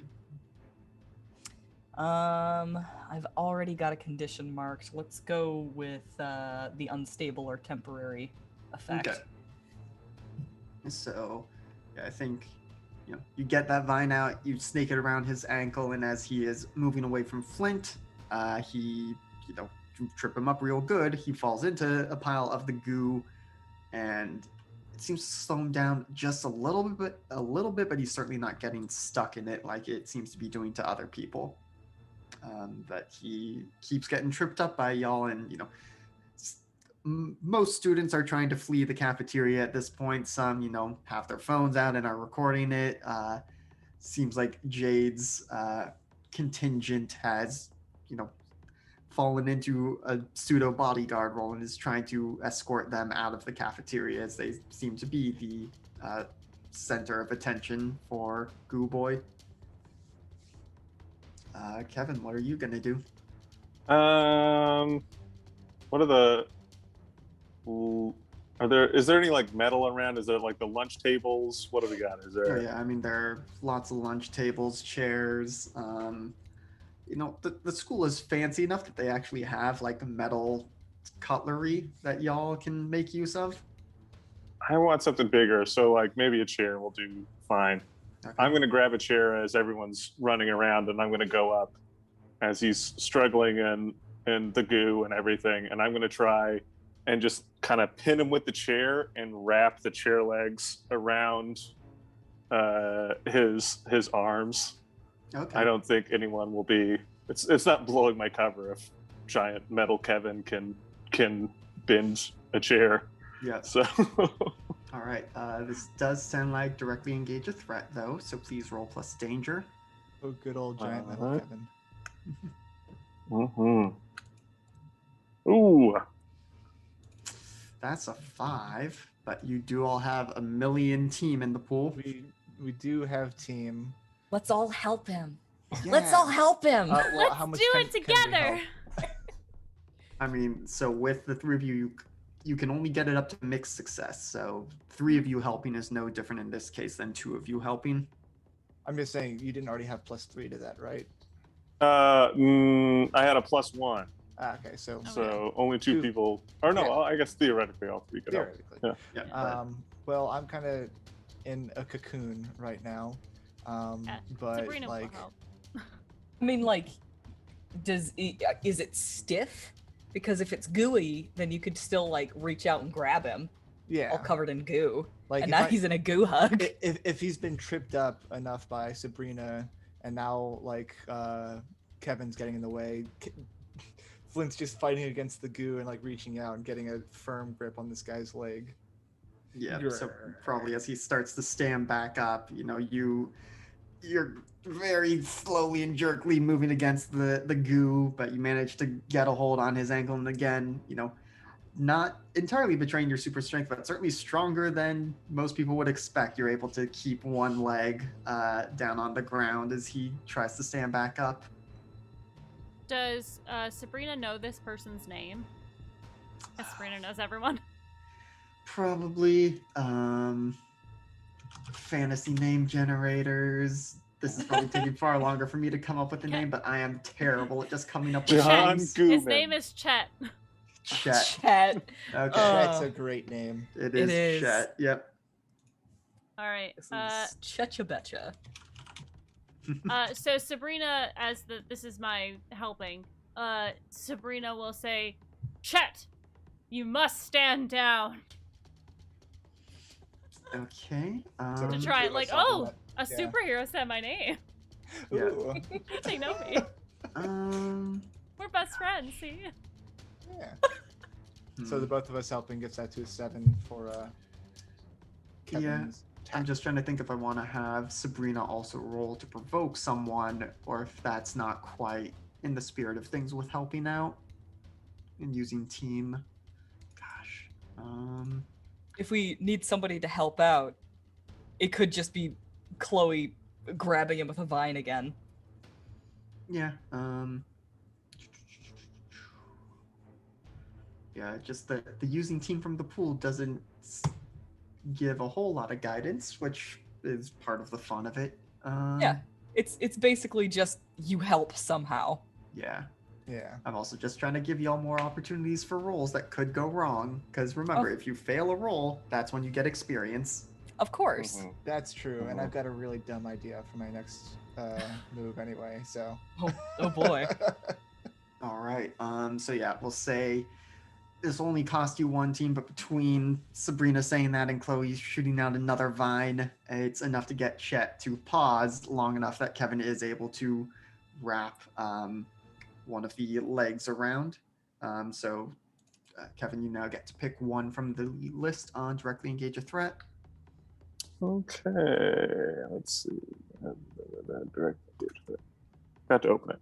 All right. Resist or avoid their blows. Take something from them. Create an opportunity for your allies, or impress, surprise, or frighten the opposition. I want to take something from them, and I want to take their gooing abilities away as I face their hands directly to their sides. Just they're right there. He can only shoot his own legs. Yep. Wait, isn't that a different game that you have that power, or is that this one too? Well, yeah, I mean, effectively the same, but yeah, no, he's not like phased. It just the chair is like keeping his hands right next to him, so he can't aim them anywhere. Yeah, but I mean, he does start trying to goo things up, and even though you're kind of floating off the ground a bit, there is now enough goo around you that you are getting you're getting gooed up too, because you did not resist or avoid their blows. Let's see, he is going to mark a condition at this point. Let me, this is, he is angry at you all for attempting to stop him from getting to Jade, his true love. It's totally requited. They're totally gonna say yes when Chet asks them out, but is going to escalate the situation dangerously, as in an attempt to break out of this lock you've got him in. He still doesn't fully understand the powers, but now there is just, you thought there was a lot of goo before, now it's just so much goo that he is starting to build up, and it's just it's a foam party gone wrong. He is, he's now a full head even above Kevin, or his feet are above Kevin's head with how much goo he has output and is sprayed over. So he's still totally wrapped up in a chair, but the cafeteria is now flooded with goo, and there are a lot more of the students who thought it would be cool to stay and videotape this are now oh, now I'm stuck in goo. And it is maybe starting to creep up uncomfortably high on some of them. And you're not sure what would happen if someone is fully encased in this goo. All right, what do you all do? All right. You follow me, camera guy? Oh boy. Okay. Let's hear it. All right.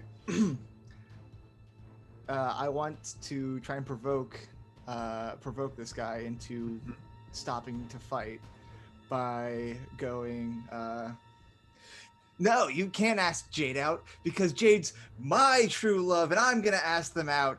What's this? I'm getting random powers just like you! And bust out of the goo.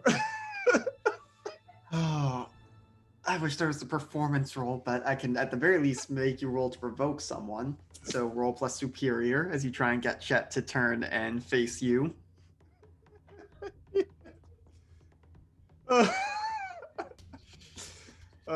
That's a 7. I'm trying to get him to like stop, but yeah. Yeah, so It's.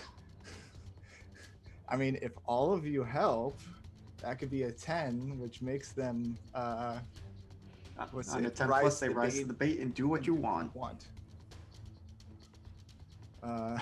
So Sure, I'll what do you help. guys think? I like this.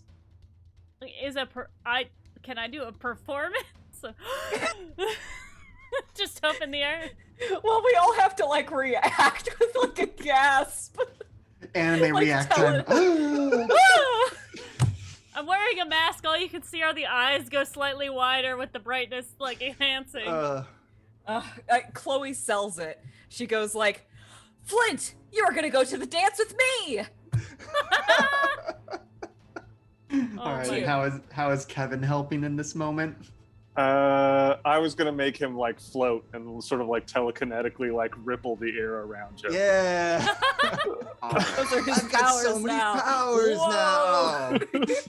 So using Amazing. 3 from your team pool, yeah. So Chet turns around, figures out, okay, if they stop blasting goo from one hand, they can spin themselves around, and this is, they're basically Super Mario Sunshining in it at this point. But turns around and starts blasting his way towards you as you are floating in the air thanks to Kevin's help. Good. All right. Nothing bad can happen from here. Nope, not at all. Who wants to help as Flint is about to get decked by Chet Goo Boy? Well, Chloe also has an idea. She is now like probably waist deep in goo. She's going to like fall over accidentally, and with all of her limbs now in the goo, she's going to send vines through the goo, just like snaking through them, and then like up through his like jet stream of goo and like latch onto him, and then like. In her mind, I don't think she necessarily knows that she can suck the life out of people, but she's gonna try and do that. Okay, so this does sound like a directly engage a threat roll, so please roll plus danger. Okay. Yeah. It's another 7. Okay, so you can either take that and pick one, or y'all can spend 3 team again. What's your team at now? It's at least in the single digits now, It's in the right? Yeah, single oh, digits yeah. now. We were at what, 11? We spent We're at 3, 5 4, now. 5. We're at 6 or 5. After this, we're at 5. Or I guess no, because Before this, we were at 5. No, we're at 6 now. Okay, so we're at 6 right now. Sorry. Do we want to spend 3?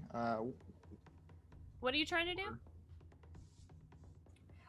She's basically trying to like, I think that like in her mind she's like trying to drag him down, and like, I don't know, stop him somehow, but yeah, basically she's trying to end the fight. Yeah. Subrina can go up and try and smack him. Well, like to distract him. Okay. Kevin or Flint, how are you? I mean, as a combo, I think Kevin telekinetically makes him get closer, and Flint throws a haymaker. Sure, yeah. Just move Flint in to Yeah, keep I can fighting. fly now. That's my power. He's actually yelling all of these things. Yeah. All right, so as three of you maneuver for combo punch, that will bring you up to a 10. So Chloe, please pick 2 from the list. With directly engage a threat. Yep. I'm going to impress, surprise, or frighten the opposition. I'm going to frighten him. Mm-hmm. And I'm going to do that by taking something from him, which is his blood. Yep, so he is quite shocked when seemingly coming out of his hands now is a sharp pain, as you have, you don't have the best control over your abilities. You may have impaled him a little more than you intended to. And so as you start not only sucking the life force out of him, the goo does not seem to have the best effect on your vines, and you feel like you are instantly drunk, as it does not seem to react well to your vines, the goo seeping in along with absorbing his life force, because he did not resist or avoid blows. And I think probably by the end of this scene, you are probably going to have overexerted yourself and mark another on your doom track. Okay. Would you say that I have hurt him enough to clear the angry condition? Probably. And Kevin, you cleared your angry condition from that scene before, but yeah. So you'll clear the condition at the end of the scene, but yeah. Gotcha. But now, having done this, and with the combination of Corvid and Flint landing blows on Chet, he is out of it, and the goo doesn't immediately dissipate or anything, but he clearly seems to stop producing it as he starts to sag and sink back down. And yeah, so things seem to be clearing up. Go ahead. Cool. Can I just do something before the fight is over? Because I could do that thing. Yep. So, Alien tech. Yeah, Corvid's going to pull out her phone from her outfit, which is like she just reaches behind her and it appears, and she pulls out her phone and kind of flips her wrist over, and this sort of light up, like a wrist. It's just one of those, like, it's just lights. It's like there's nothing there, but it's just the lights. So she attaches her phone. She puts her phone over it and starts to mess with it, and wants to see if she can get a reading of any sort of like power levels that she's not used to, beyond her friends, and or trying to register all of the power levels, like maybe so that she can like track, okay, I know that these are ours and that's his, what is this one, and then later maybe I can detect it. Yep. Okay, so yeah, please go ahead and roll plus freak to see how successful this device is. Oh, so freaky.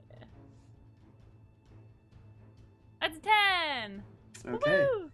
So when you roll a 10 plus, so on a hit, does something impossible once and then fizzles. On 10 plus, choose one. It works exceptionally well, or you get an additional use out of it. I think I want to get an additional use out of it. Okay, so I can so figure it out later. Yep. So as you plug things in, you're not exactly sure what it is, so you basically just open it up to scan for every kind of radiation or sound wave, air waves, light waves, all that stuff, and it's a lot of data. You're gonna have to parse through the ambient background noise later. Yeah. But you think you've got a good reading of the room, and yeah, I think in this moment that's all you're able to get. But you have scanned basically everything. If you had the technology, you could plug this back in and it would create a hollow replication of the scene. Yeah. Pixel perfect. Cool. I will say that when the fight is over, I have a thing that I need to take. Like, we need to take care of the Flint situation, and Corvid can do that. Okay. I was gonna say, like, does Chet look like in really bad shape? Yeah, I mean, he got hit pretty hard because you both have some level of super strength, and Yeah. you know, Flint's like, oh no, Chet, are you all right? And like, like, I guess like they both were like flying up to meet each other, and then like they both fly down together, and like he's trying to like gently carry Chet back down, like the princess carrying him essentially. yeah, and yeah. So you do that. What was Corvid gonna do about the Flint situation? Well, I was because all of the other ones like it was like kind of a fight to the death. So if he is acting like he's okay now, I'm not gonna punch him. But if he was still in the moment, she would have been like, "No, you need to stop!" Boom, and like fake punch him. Oh, Chet, are you right? I can totally feel like both of our powers, they just came out of nowhere. That's so weird. Now it's gone. Is the fight over now? Yes. I'll have him drop from the air and just Warp down into the goo. And yeah, so fight seems to be over pretty quickly. That's the wrong tab. Pretty quickly, school security comes in, and they've got a few people on staff for that. One with mildly enhanced strength, not super strength, but more than the average person, not enough to be a full-blown hero. Someone who can speed walk really fast without getting winded at all. And a janitor and janitor bot comes in, and they start trying to clean up the goo and get students out. And they see Kevin, Chloe, Flint. I mean, they ask all the students still there. They're like, okay, don't go anywhere. We're going to get you checked out, then talk about this with you. One of the school administrators comes and sees Corvid, and they are, aware that Corvid is a student at their school. Still not sure if I want to say that they know that Corvid is Subrina, but it's like... Right. I think that, when they come back, Corvid's just like, "Thank you, students. I appreciate your help in this situation, but really you should be very careful when dealing with superhumans. They can be very dangerous, and I wouldn't want to see any of you hurt." And she's like giving them like what she has heard as a stern talking to. Yeah, and so one of the assistant principals comes and is like, "Yes, thank you, Corvid. So glad you were able to get here so quickly. You must have seen one of the tweets about it, and there's already trending goo boy or something. But thank you for stopping by, and I believe we have it from here. So you all in a day's work. Remember what I told you, children." She'll fly out and then like change on the roof and hop down and just walk back into school. What happened? That was so weird. It was so scary. Yeah. It takes, they try and get everyone else who's not still in the cafeteria back to class. And so, Sabrina, you're able to go to classes and talk with people to see how students are reacting to this. The three of you who are still in the cafeteria, they check you over. Chloe, they get one of the school nurses to come check you out because you are having a very different reaction from everyone else who's there, and they're like, well, okay, is this maybe something with her chronic illness? And so you get I want to say that the school nurse like has been informed of her like condition and stuff like that, and she's just had a big shock and everything. So but Yeah. like she's way okay. Yeah, and so once they get you out of the room and calm you down and your body is able to process some of what has just happened, you quickly clear up, and surprisingly quickly given some of your previous bouts of illness.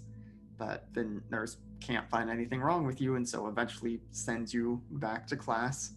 Kevin and Flint, you get talking to, not unlike Hopkins gave you earlier, of like, well, thank you for sticking around and trying to do something, but this was, your students, this was not your place, you could have gotten injured, blah, blah, blah, blah.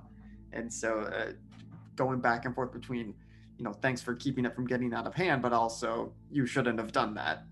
That was reckless. Yeah, I mean, Flint just nods along, like placatingly, like, I don't even know what came over me. That was so weird. Like, I don't even know how that could have happened. But I'm happy other people didn't get hurt. Also, look after Chet. Like, he looks like he got kind of hurt. Poor guy. Yeah, Chet is actually leaving with EMTs because he took quite the beating, and as. I think as he's getting wheeled out, you see the EMTs attending to his hands, which, Captain Flint, you see have big gaping holes in them, and neither of you know what happened to that. Or maybe big gaping holes, but he is bleeding profusely from the palms, and that is not something either of you did. Maybe it's a side effect of the goo, but the rest of his body didn't seem...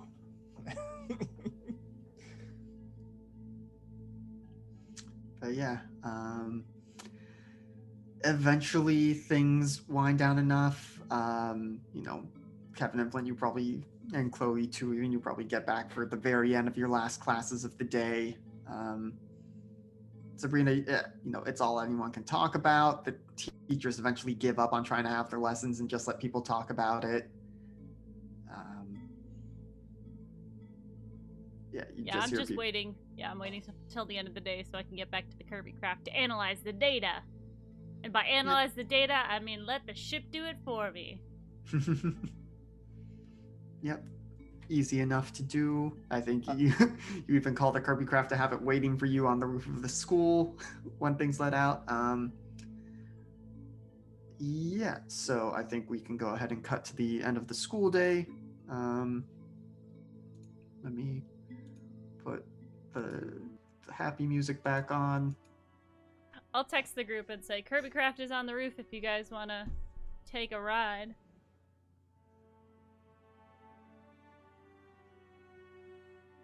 Cool, sounds great. LOL, happy face, thumbs up emoji.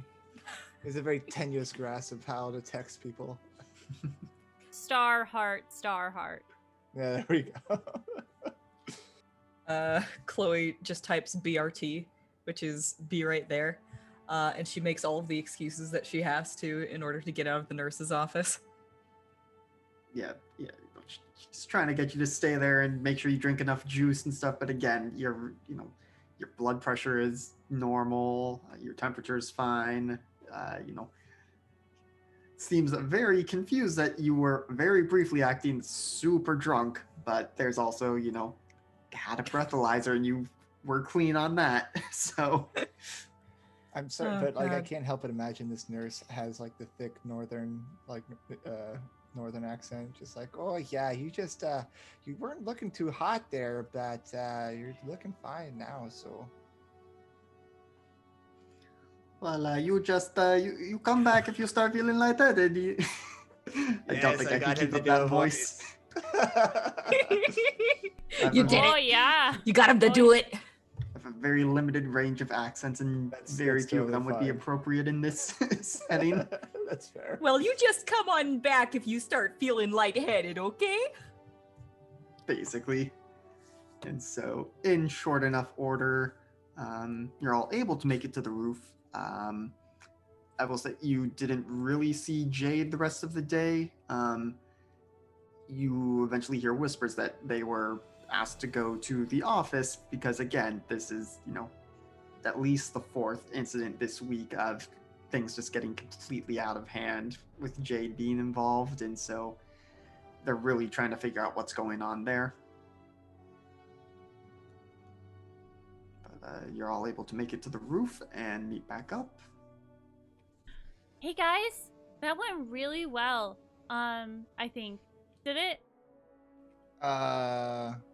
Well, I don't know if you guys know, but I took like 2 summers worth of acting classes paid for my grandpa, and like I think that went really well. I don't think anyone suspects anything. No, that was really smart thinking.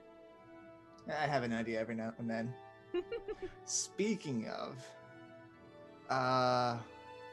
like, I don't know if we'll be able to find out more about Jade unless, like, one of us gets real close to their inner circle. So I think someone's got to, like, try and be best friends with Jade. Okay. I mean, I could just become her best friend. Yeah, we could kidnap her best friend or their best friend, and there we go. Wait, Or, like, we could just be nice to them and, like, ask them out. I already did that. Well, you asked out Oh. for Kevin, right? Yeah. Chloe's got like juice and cookies, and she like downs the juice and slams down the paper cup, and she's like, "You guys have no idea how this sort of things works, right? Like everybody's asking Jade out. They're totally gun shy. Right. So what Mhm. you're saying is we need to do a big romantic gesture. No, Flint, Well, then I'm fresh out of ideas. no." Right? Ask out one of Jade's friends. Oh, yeah. They do that on TV all the time. To make them jealous, and then they go, you know what? I don't think that okay, I don't mean to be mean, but maybe Jade shouldn't go to the dance. I mean, that's probably the best option for them. And they probably But shouldn't. missing out on the spring fling, like, that'd be the worst thing. That's social suicide. I know, but like people are getting hurt. So maybe that- it's a good idea for them to not go to school for the next few days. It wouldn't be so bad not to go to the spring fling. I don't get why Okay, everybody that's- thinks it's such a big deal. It's a big deal. It's like the pre-prom. It's like it's one of the 5 most important dances of the year. I Duh. see. Wait, how many dances do we have at the school each year? Is it gotta more be- than 5? It's got to be at least 5. I'd say it's exactly 5. Now I'm trying to think back to high school and how many dances there were. 'Cause, We I mean, had there was, 3. Yeah, I mean, there were Winter a lot of like formal, spring casual fling. dances. Yeah. Maybe yeah. Flint's just counting ones that aren't actually, like, events. He just imagines that they exist. Yeah, I mean, yes, Flint, there are For certainly. the at last time, cheerleader practice is not a dance. What do you call all those moves? Cheerleading. You know, I have widely different definitions for dancing. All right, so back on subject though, if Jade is not going to the spring fling, how do we know that the stuff won't just continue in Jade's absence or move to wherever Jade is? Like, does all of a sudden the people in their neighborhood just start like trying to break into Jade's house and steal their hair or something? Like, Ew. What if you just turn into Jade?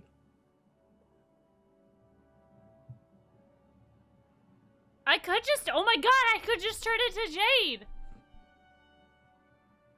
I could be Jade and then like have it up close to see how everyone interacts with them. I did I did a thing where I scanned the whole room. So the Kirby Craft is running the numbers right now to see if like I can see who else has powers maybe and like try and figure out what's going on. So I am gonna need readings from all of you to make sure that they're not your powers that I'm picking up. Okay. But yeah, so if you find out who else there had powers, Yeah. and then go interrogate them as Jade, what happens? I don't know, but maybe they're like really interested in Jade, and they are like, what if I go up to them as Jade and I'm like, "Hi, I'm Jade. Do you want to go to the spring fling with me?" Maybe it was the think Jade first sounds person like they that. rejected. Oh. Mystery. Someone who is slighted. I love you a good guys just- mystery.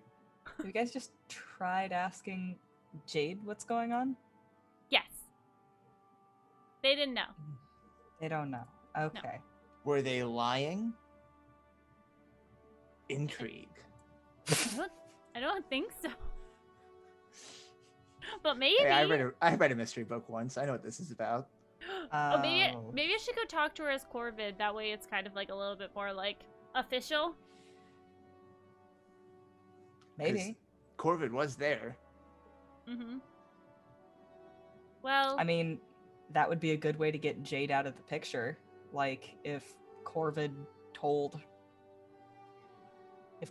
Jade, to stay home from school tomorrow so that you could show up and be Jade. yeah. Ooh, okay. Maybe I should do that. I mean, I should do isn't that. tomorrow Friday? Like, the spring fling's on Saturday, right? Yeah. So we're really short on time. Well, Yeah, then maybe but- Jade shouldn't go to the spring fling. I That's can't what imagine I'm it's gonna. saying. Well, I mean, like, what if you are Jade at the spring fling?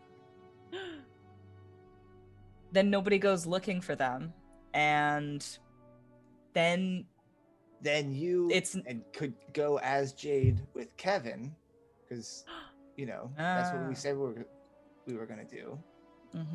Yeah. And Well, hopefully- I'll ask Jade about that because I don't want to make them think that, I just want to make sure that I'll ask them who they want me to go with because, I don't want to, move any pieces in the whole, popular people stuff without them knowing, Okay, well, it sounds like our squad needs to go talk to Jade then.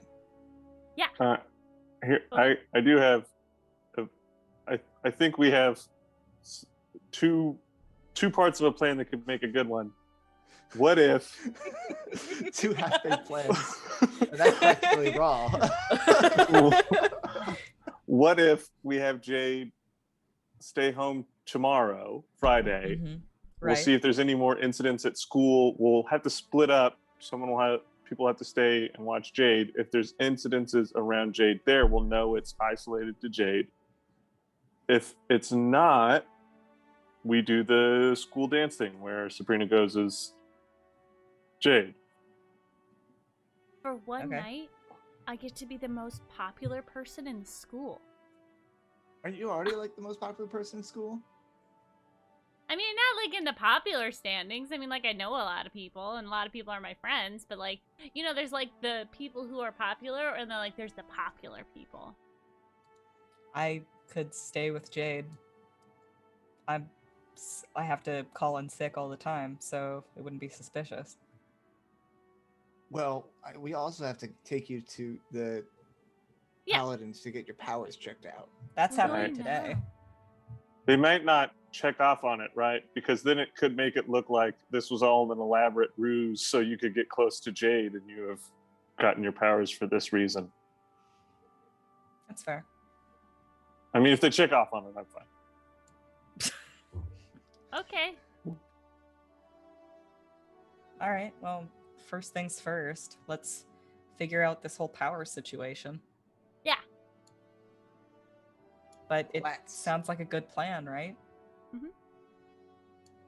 And we could give Flint the tour, So- too, because he hasn't been there, really. You just were there yesterday. Was there more to see than the locker room?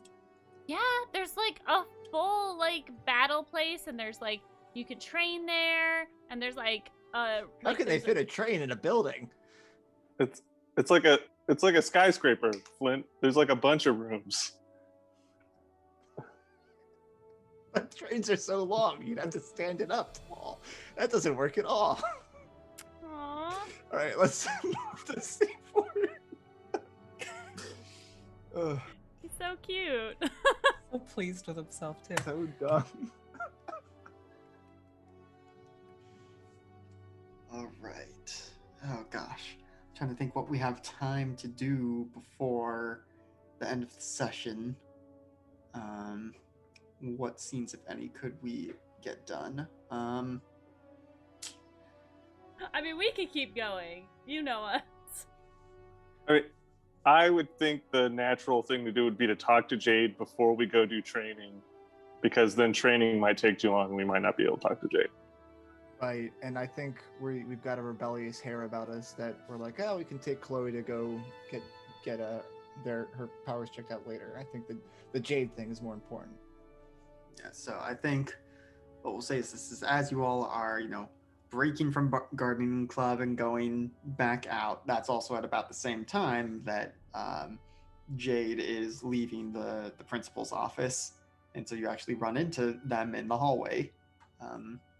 The four of you there. Yeah, but we're trying Yeah. to catch Jade like in our different in our Well- costumes. Well, like Subrina wants to talk to. Okay, here's what we'll do.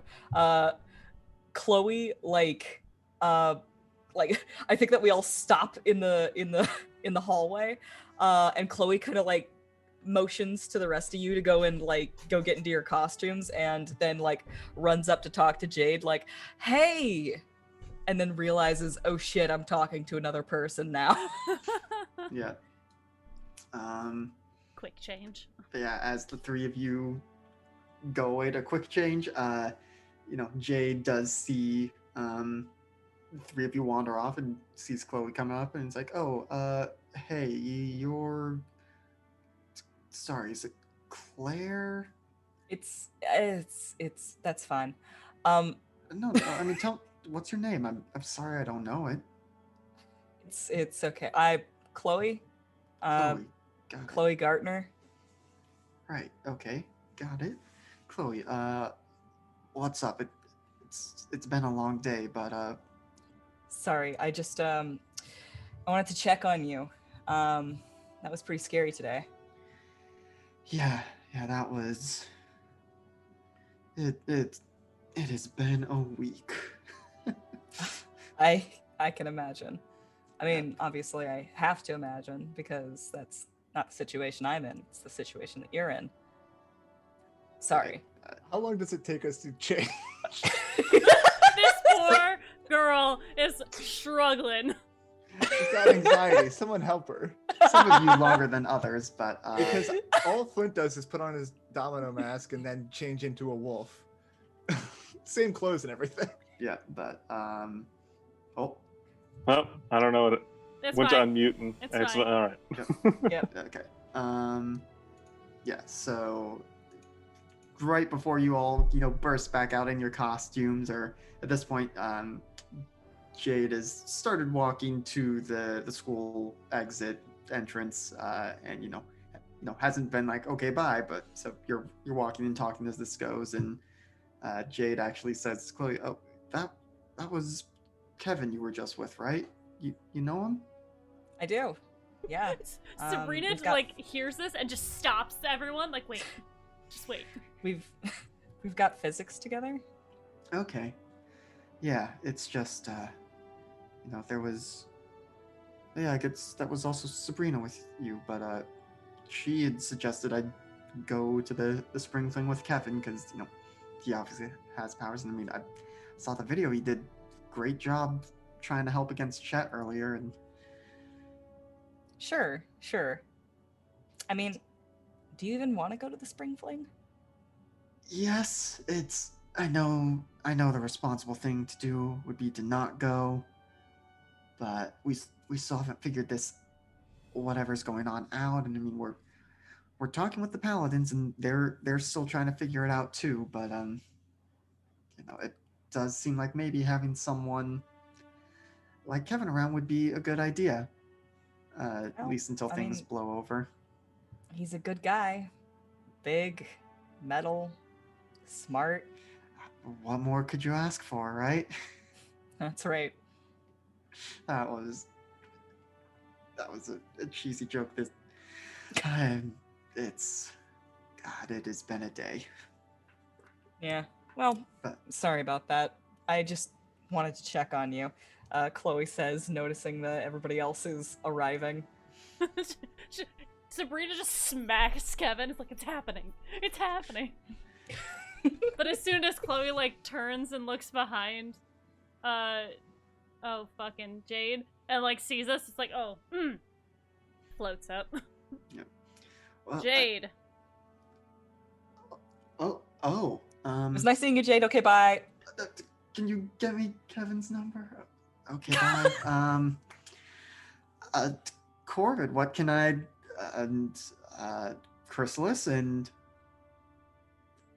This is the Silver Wolf. right, Silver Wolf, hello. What can I do how can I help? We have to speak to you about the events that have been occurring at this school. Right, okay, yeah, they told me Squires might talk to me, yeah, what's up?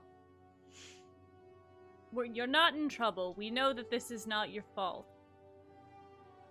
She kind of looks back and realizes she's, like, the one talking and leading, and she's like, okay.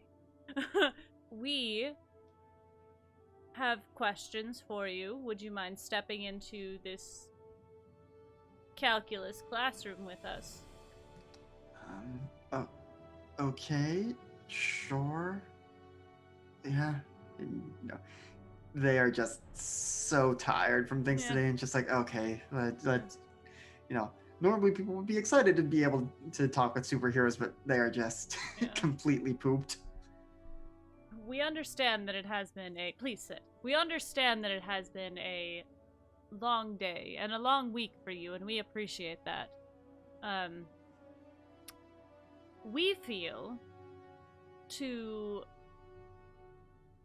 move along things and make things be more good. We would like you to stay home tomorrow, and we will have 2 of our members accompany you to make sure that nothing else is a bother to you and there are no other problems. I mean, I guess that would make sense. I mean, that at least there would be more weird stuff happening at school. Right. We will be undercover here, patrolling, to make sure that nothing else strange happens. So far, you are the common denominator, so we are removing you from the situation to make sure that you are the common denominator in this situation. And that you stay safe. That as well. Right. Oh, okay. Yeah, sure, I guess. I mean, doesn't seem like there's much choice, but, yeah, if it's what we need to do to get to the bottom of all this. Yes. Also, have you noticed anyone... You have turned down people for this, spring formal event, yes? I mean, it's just the spring fling, but yeah, at this point it feels like at least half the school. Was there anyone... Wait, does this not normally happen? I mean, people ask me all the time, but this is the first time powers have been involved. Right, okay, I was just making sure that the whole asking out... anyways. Is there anyone that asked you out that seemed slighted by your turning them down? I mean, yeah, I guess. I mean, it's not like there was one person who vowed to get revenge or anything, Yes, melodramatic too like easy. that, but it's just, people always think they have a chance with me, and, they're usually pretty sweet. Some of them are, a little weird and creepy, but, I try and let everyone down easy. I don't want to, come off as a jerk or anything. Yes, of course. Well, good. I just wanted to make sure that it wasn't a mystery that we needed to solve like that. It is a different kind of mystery, not one of romance and intrigue. That's fine. Well, You should probably go home and rest, and we'll have someone over tomorrow to watch after you. Oh my god, I'm doing it. I'm doing the voice. And then, we'll let you know. okay. Flint feels real proud of himself. He's doing superhero things. I mean, yeah, I got, the my parents have been talking with the paladins a bunch, so I'm sure they'll, let us know who it is they're sending over. But, if it's one of you, then, I guess I'll see you tomorrow. Yes, and I'm sorry, as I was walking up, you said you wanted a number. I have many in my Rolodex. Is there someone in particular you wanted a number for? That's... Chloe pokes her head around the corner. Just No, that's... I mean, it's... You... Yeah, you're superheroes, but it's not like you know everyone at, our school. I mean, it's not like you go here or anything, so there's no way you'd know the people. Well, I mean, the internet is a great place to... It's fine. Just follow your heart is all. Chrysalis, is there anything you'd like to add? All right. All right. Well, like I said, if any of you are, I guess, keeping an eye on me tomorrow, that sounds weird. I mean, if any of you are there tomorrow, I'll invite you in so you're not just standing outside all day. But yeah, I am going to go home and take a bubble bath and pass the heck out. That sounds like a good idea. Go on, citizen. You are All right. dismissed. Thanks. And, gets their backpack back on, goes out the front entrance, and you see there's like an SUV with some tinted windows ready to pick them up and take them home. And, Jade goes straight for it. It's not like they're getting pulled into it or anything. They clearly recognize the car. Just hits Kevin again. They wanted your number. I heard. And What? They you're didn't gonna ask. give it to them, right? How would I know? We should have Chrysalis watch after Jade tomorrow. No. that's- No? No, because then they can't have her number. His number. Visibly trying to do calculus. Look, it's just one of those. I think the more time Chrysalis spins around Jade, the more likely Jade is to connect the dots. I don't know. It's like really impossible to figure out people's secret identity unless they tell you. they will definitely figure it out, Chloe says, popping out of nowhere. Ugh. I'm sorry. I fucked it up. I shouldn't have walked up so soon. All right. Anyways, Chloe, tomorrow you're gonna text Jade and give them Kevin's number, and then we'll be cool, okay? I mean, like, is this really required? Yes, it is. Or, okay, It's part I of the can mission. do that. It's the slight hiccup that you don't have Jade's number, but I do. I have Jade's number, and I will give it to you so that you Okay. can text them. So that you can text them Kevin's number. Remember what I said about things coming across as, like, super fucking creepy? Okay, whatever. You could just say, Subrina gave me your number. Here's Kevin. You have Jade's number? I have everyone's number. Oh. Okay. Alien technology. Do you have my number? Yeah. I text you all the time. Do you not get my messages? Well, no, I mean, obviously you have my number because I gave you my number, but, like, did you have my number before I gave you my number? I could have if I wanted to, I guess. I see, once again, creepy. It's What? there I is- mean, they used to have it's all phone books. mine. I like to say people's numbers is what emoji I associate them with best. What's mine? Oh It's no! a bunch of stars. Stars and hearts. How? Which he just met you, so like he That's copied the one thing text. that, yeah. He copied the text from you that had the emojis and then like changed your name in his phone to that. Sabrina immediately just goes, hearts? How does your phone organize that? I haven't How do even you- ever tried. How do you It's all under find... the all under the hashtag. Like it's not even alphabetized. You have it hashtag and then just emojis for Yeah. everybody? Or just the emojis, yeah. There are no names His in your phone's a phone mess. book. Just emojis. And they have a terrible attention span, but he's got a very associative memory, and Yeah. it just works for him. Could not explain it to anyone. There's with no any way sense of anyone else logic. could like understand I love who's I love who. the idea of somebody getting a hold of his phone, like, aha, yes, now finally, and then like Now just finally emojis. I can find out the Silver Wolf's contacts, and it's just a bunch of emojis. This Who is are totally these gonna, people?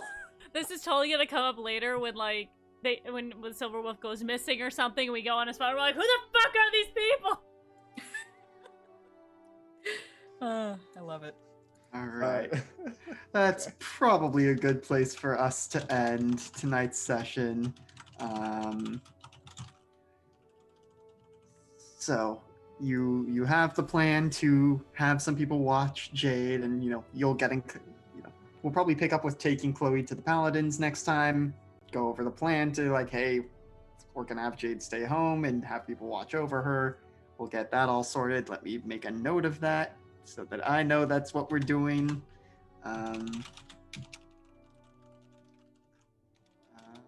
But yeah.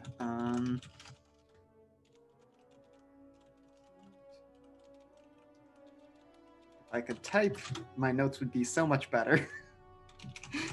Typing's not necessary. We just established you don't need names in a phone contact. It's fine. It is. It has been a long day for me as well, not just Jade. But our session is coming to an end.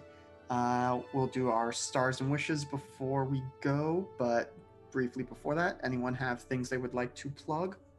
Either off this channel or otherwise? This is all I've got right now, so. The LB Hack 'em Up channel just hit 300 followers, so we're doing a giveaway. Check out my Twitter for the pinned tweet. You'll have to comment on it to be entered. You'll get some dice and a cool handmade tumbler by Lauren. Ooh, fancy. An entire Tumblr webpage made by Lauren. The whole thing. Yep. All of Tumblr. All of it. All right. Let's see. Other things. We've got merch. Link in the chat. Got mugs and shirts and sweatshirts and phone cases. Oh my. Our schedule is mostly as normal this week. It's Elegant Magics this Thursday, which is the next time we will be scheduled to go live. But you can check our various socials for our schedule and be kept alerted when we go live. That's the best way to know what we are up to. All right, I think that's it for GGK housekeeping. Let's go around to stars and wishes. Isn't there we also also, have like- the end of session stuff. Yes, so let's do that quickly. So, end of session. At the end of every session, choose one. Grow closer to the team, grow into your own image of yourself, or grow away from the team. And each of these come with things that you do if you choose that thing. I think Sabrina Who grew wants to go first? closer. Yeah. Okay, Sabrina grew closer. Who made you feel welcome? Probably Flint in this because they're just so like excitable and like matching Sabrina's energy, and like they want to be best friends and Sabrina wants to be best friends. Yeah. So give influence to Flint, which if you already have influence over Sabrina, you will get to shift her labels, one up, one down. Shift my labels. Is there Like a anything very you think grown up would be- sleepover. Wow. Well, I think this is going to tie into mine, but I in this group more as a bunch of like heroes, which he hadn't really seen before. So if I'm going to shift your labels, I'd say it's like the most, like savior is the most like hero stat, right? Sort You of, know- and it's the one used for defending. I think shift savior up and mundane down. And that ties into his own, because I was going to say that he has grown into his own image of himself, because he's starting to see himself more as like a hero, and like trying to save people instead of just the weird guy, that weird furry guy at school. So I'm going to also increase my savior by 1 and mundane down 1. Okay. And I didn't. Do you want me to adjust that on your sheet, LB? You got it? Yeah. Okay, cool. And then yeah, LB just make sure that you either also mark potential or clear a condition for growing closer to the team. All right. Who would like to go next? I was going to say I grew closer to the team, and I am going to give influence to Chloe. Just because Chloe really wasn't necessarily like one-on-one with Kevin a lot, but it really gelled and felt like Chloe was part of the team really well. So part of the group. All right. Is that the first time Chloe gets influence over Kevin? Yes. Okay. So you now have influence, and Kevin, you get to clear a condition or mark potential. I'm going to clear a condition. All right. I think that brings us to Chloe. All right. I think Chloe also grew closer to the team. She's starting to like gain a rapport with them and like trying to find her place among them, and has been like contributing and trying to help out with planning and such. I think it's got to be Flint for the adult for the very important adult sleepover, because them basically catching up and learning what they've been up to aside from all the superhero stuff. Mm-hmm. And it's I think he's got influence over me, and so this isn't the first time he's gotten influence. Yep. So Flint, you get to shift Chloe's labels up and down, and Chloe, you get to clear a condition or mark potential. Why? Sorry, I had to step away real quick. Why did you say that? Adult sleepover. Right, adult sleepover.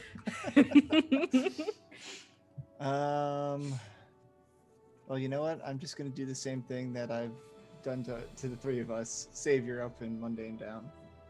Okay. Which probably is not going to turn out poorly if we all start dumping the same stats. It's fine. It's not like there are maybe some important roles associated with mundane. That is one thing Flint is not good at all. Yeah. All right. I mean, it's not like... Yeah, it's no worries. Don't worry about it. It's fine. Yeah. Okay. I'm just now looking at Chloe's sheet to decide if we need to do anything about your nemesis.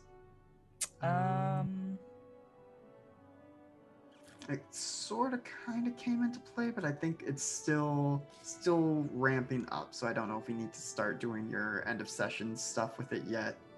Okay. Because you are still figuring out how your powers interact with your nemesis. Mm-hmm. All right. Okay. Also, I feel like Flint's love and rival thing is starting to get a little teetered around, because he's starting to see all of you as very close friends or loves, while also seeing you all as rivals. So I might change one of those around, but I'm not sure. Yeah, I mean, you can change those pretty much whenever you want. Pretty much freely, yeah. I think it's supposed to be once a session. And love and rival doesn't necessarily have to be... I feel like I asked this last time. This feels very familiar. It doesn't necessarily have to be within the team. Yeah, not necessarily, but that is typically where the most interesting use of the bull's heart comes into play. Gotcha. Because, we got to remember that anytime you roll with... Okay, I don't remember seeing this in the playbook, but on your sheet it says +1 to any roll that impresses your love or frustrates your rival. I thought it was just kind of +1 to any roll that dealt with either of them. You maybe that's you from a really newer need to edition? make Chloe your rival somehow. That actually was kind Because- of where I was feeling, was putting Chloe as a rival here because, like, he. Because everything you do frustrates her. It's I was a very thinking, adult sleepover proved. yeah, and I think that that conversation confuses him because, like, they're just friends. Like, what are you talking about? The idea of like actually forming like a romantic relationship with someone isn't really forefront in his brain. Yep. So I'm gonna put Chloe as a rival for now, and I think Subrina and Flint have interacted enough this session that he's grown quite fond of her. They're best Alright. friends. Sabrina just making everyone have confusing feelings towards her. This is Alright. high school. What? A girl's nice to me? Ah! Yep. All right. So I think that is all the masks housekeeping. But let's finally finish up with stars and wishes. Your homework is now due. I hope you thought about it and did it. Anyone know what they want to start with? Remind me again the specifics of stars and wishes. So star is basically just something that you thought was great that another player did, something that you enjoyed seeing, and a wish is something that you wish would happen in the game.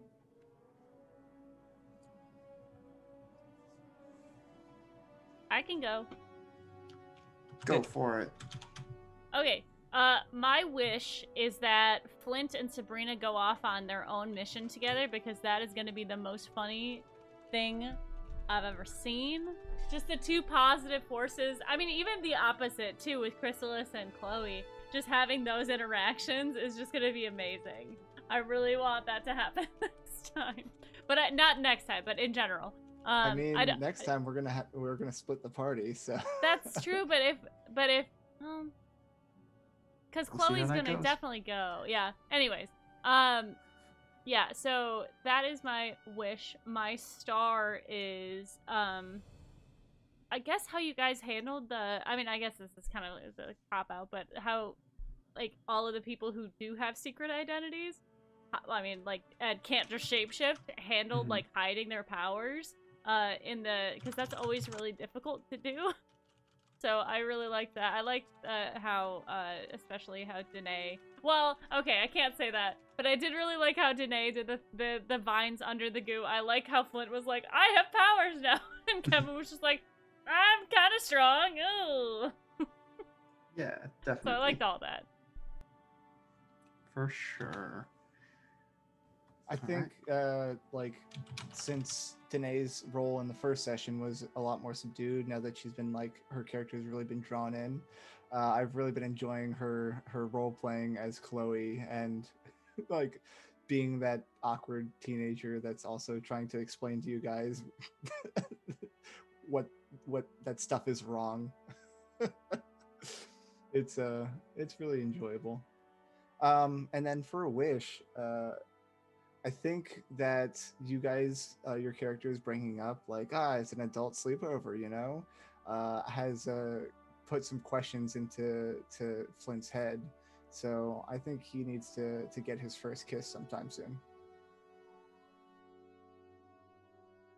That is certainly something we can try and make happen. Maybe at the spring fling. It's like the one of the 5 most important dances of the year. It's certainly in the top 5.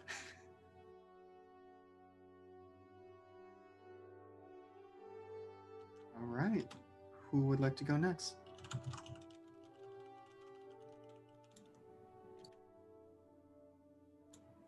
I feel like all of my stars are the same as everyone else's. I feel like the real highlight was trying to hide our powers in the middle of that fight. That was a lot of fun. I like when a monkey wrench gets thrown into the system like that, and you've got to like. That's what's fun about superheroes, though, is like trying to keep things secret and stuff.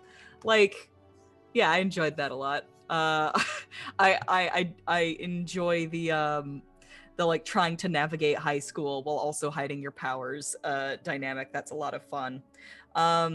As for wishes, I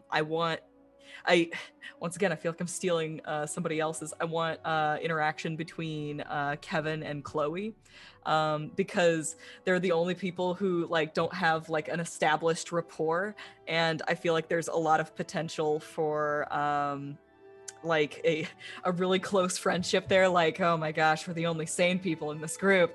And also the two of them are just huge nerds. So like maybe a project or something for them to work on together. That would be cool. Yeah, those are my stars and wishes. All right.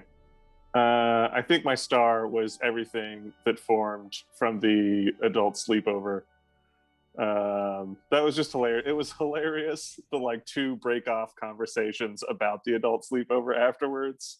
That it was just these 2 people being like, we can't let that go, right? Like, we have to find out what happened. That was hilarious. And I mean, it's just classic sitcom, right? It's perfect. Mhm. And just perfect Flint being a dumbass also. Yeah, oh, Oh, wait. absolutely. No, my favorite, I didn't think about, no, I'm changing it. Star is Flint's phone contact list. That is the best thing that happened in the session, by far. I forgot about it. I don't know how. It was kind of at the end, it was kind of in this weird middle space of, is this still the session? Yeah, that's absolutely the best thing. We could have not had the rest of the game, and it would have been worth it just to find that out. Yeah. I'm changing my wish. My wish is to know what emojis every character is in his phone. That's what Subrina asked. I'm like, I gotta know. Like, I don't even... Oh, he froze. Because I don't ever use emojis myself, so I don't even know which ones are out there. Now you have homework to do, baby. Yeah. Right. Wish. Oof. Yeah. Everyone had really good wishes. Yeah, no, I think I wish for a more complicated dynamic to arise from the spring fling. It seems like it's kind of leading towards some weirdness amongst the group, and I do want that to pan out. High school Yeah. drama. High school drama. Very good. All right, let's see. And my turn.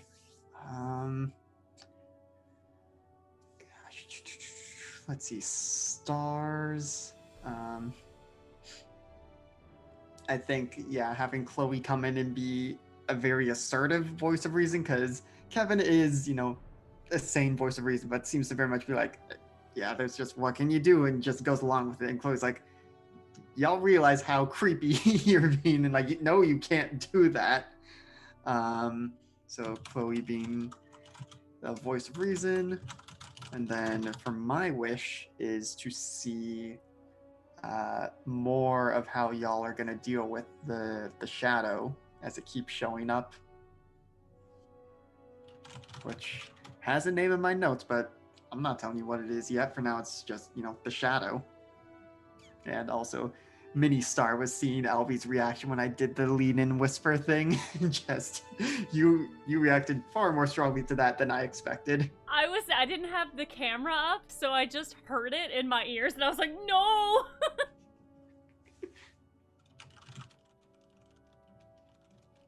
It's very good. All right, I think that is it for all of us. Oh, we have gone over by a bit, and here I was, a little bit ahead of time, be like, I don't know if we have time for anything, and well, still figuring this out, but thank you everyone for joining us. We should be back in 2 weeks, unless any of you are missing or know of something. Let me just double check my calendar that there's not going to be an issue there. Yeah, that's going to be, that's day after Memorial Day, so hopefully none of us have conflicts, but if we do, keep an eye on our Twitter. That's where you're most likely to hear about schedule changes. But that is it for us for tonight on G Game Nights. And yes, please thank you to chat for hanging out and for the bits. We love to have you here and hanging out with us. And we are going to be working on getting some more chat interaction with this game. I know most of our other games have stuff to do, still figuring out some fun things to do in this game, so should be able to engage with the story more viscerally. I don't think it's really viscerally, but in a more concrete, substantive way than you have been able to up to now. But that will be for next time. And so until then, good game and good night, Internet.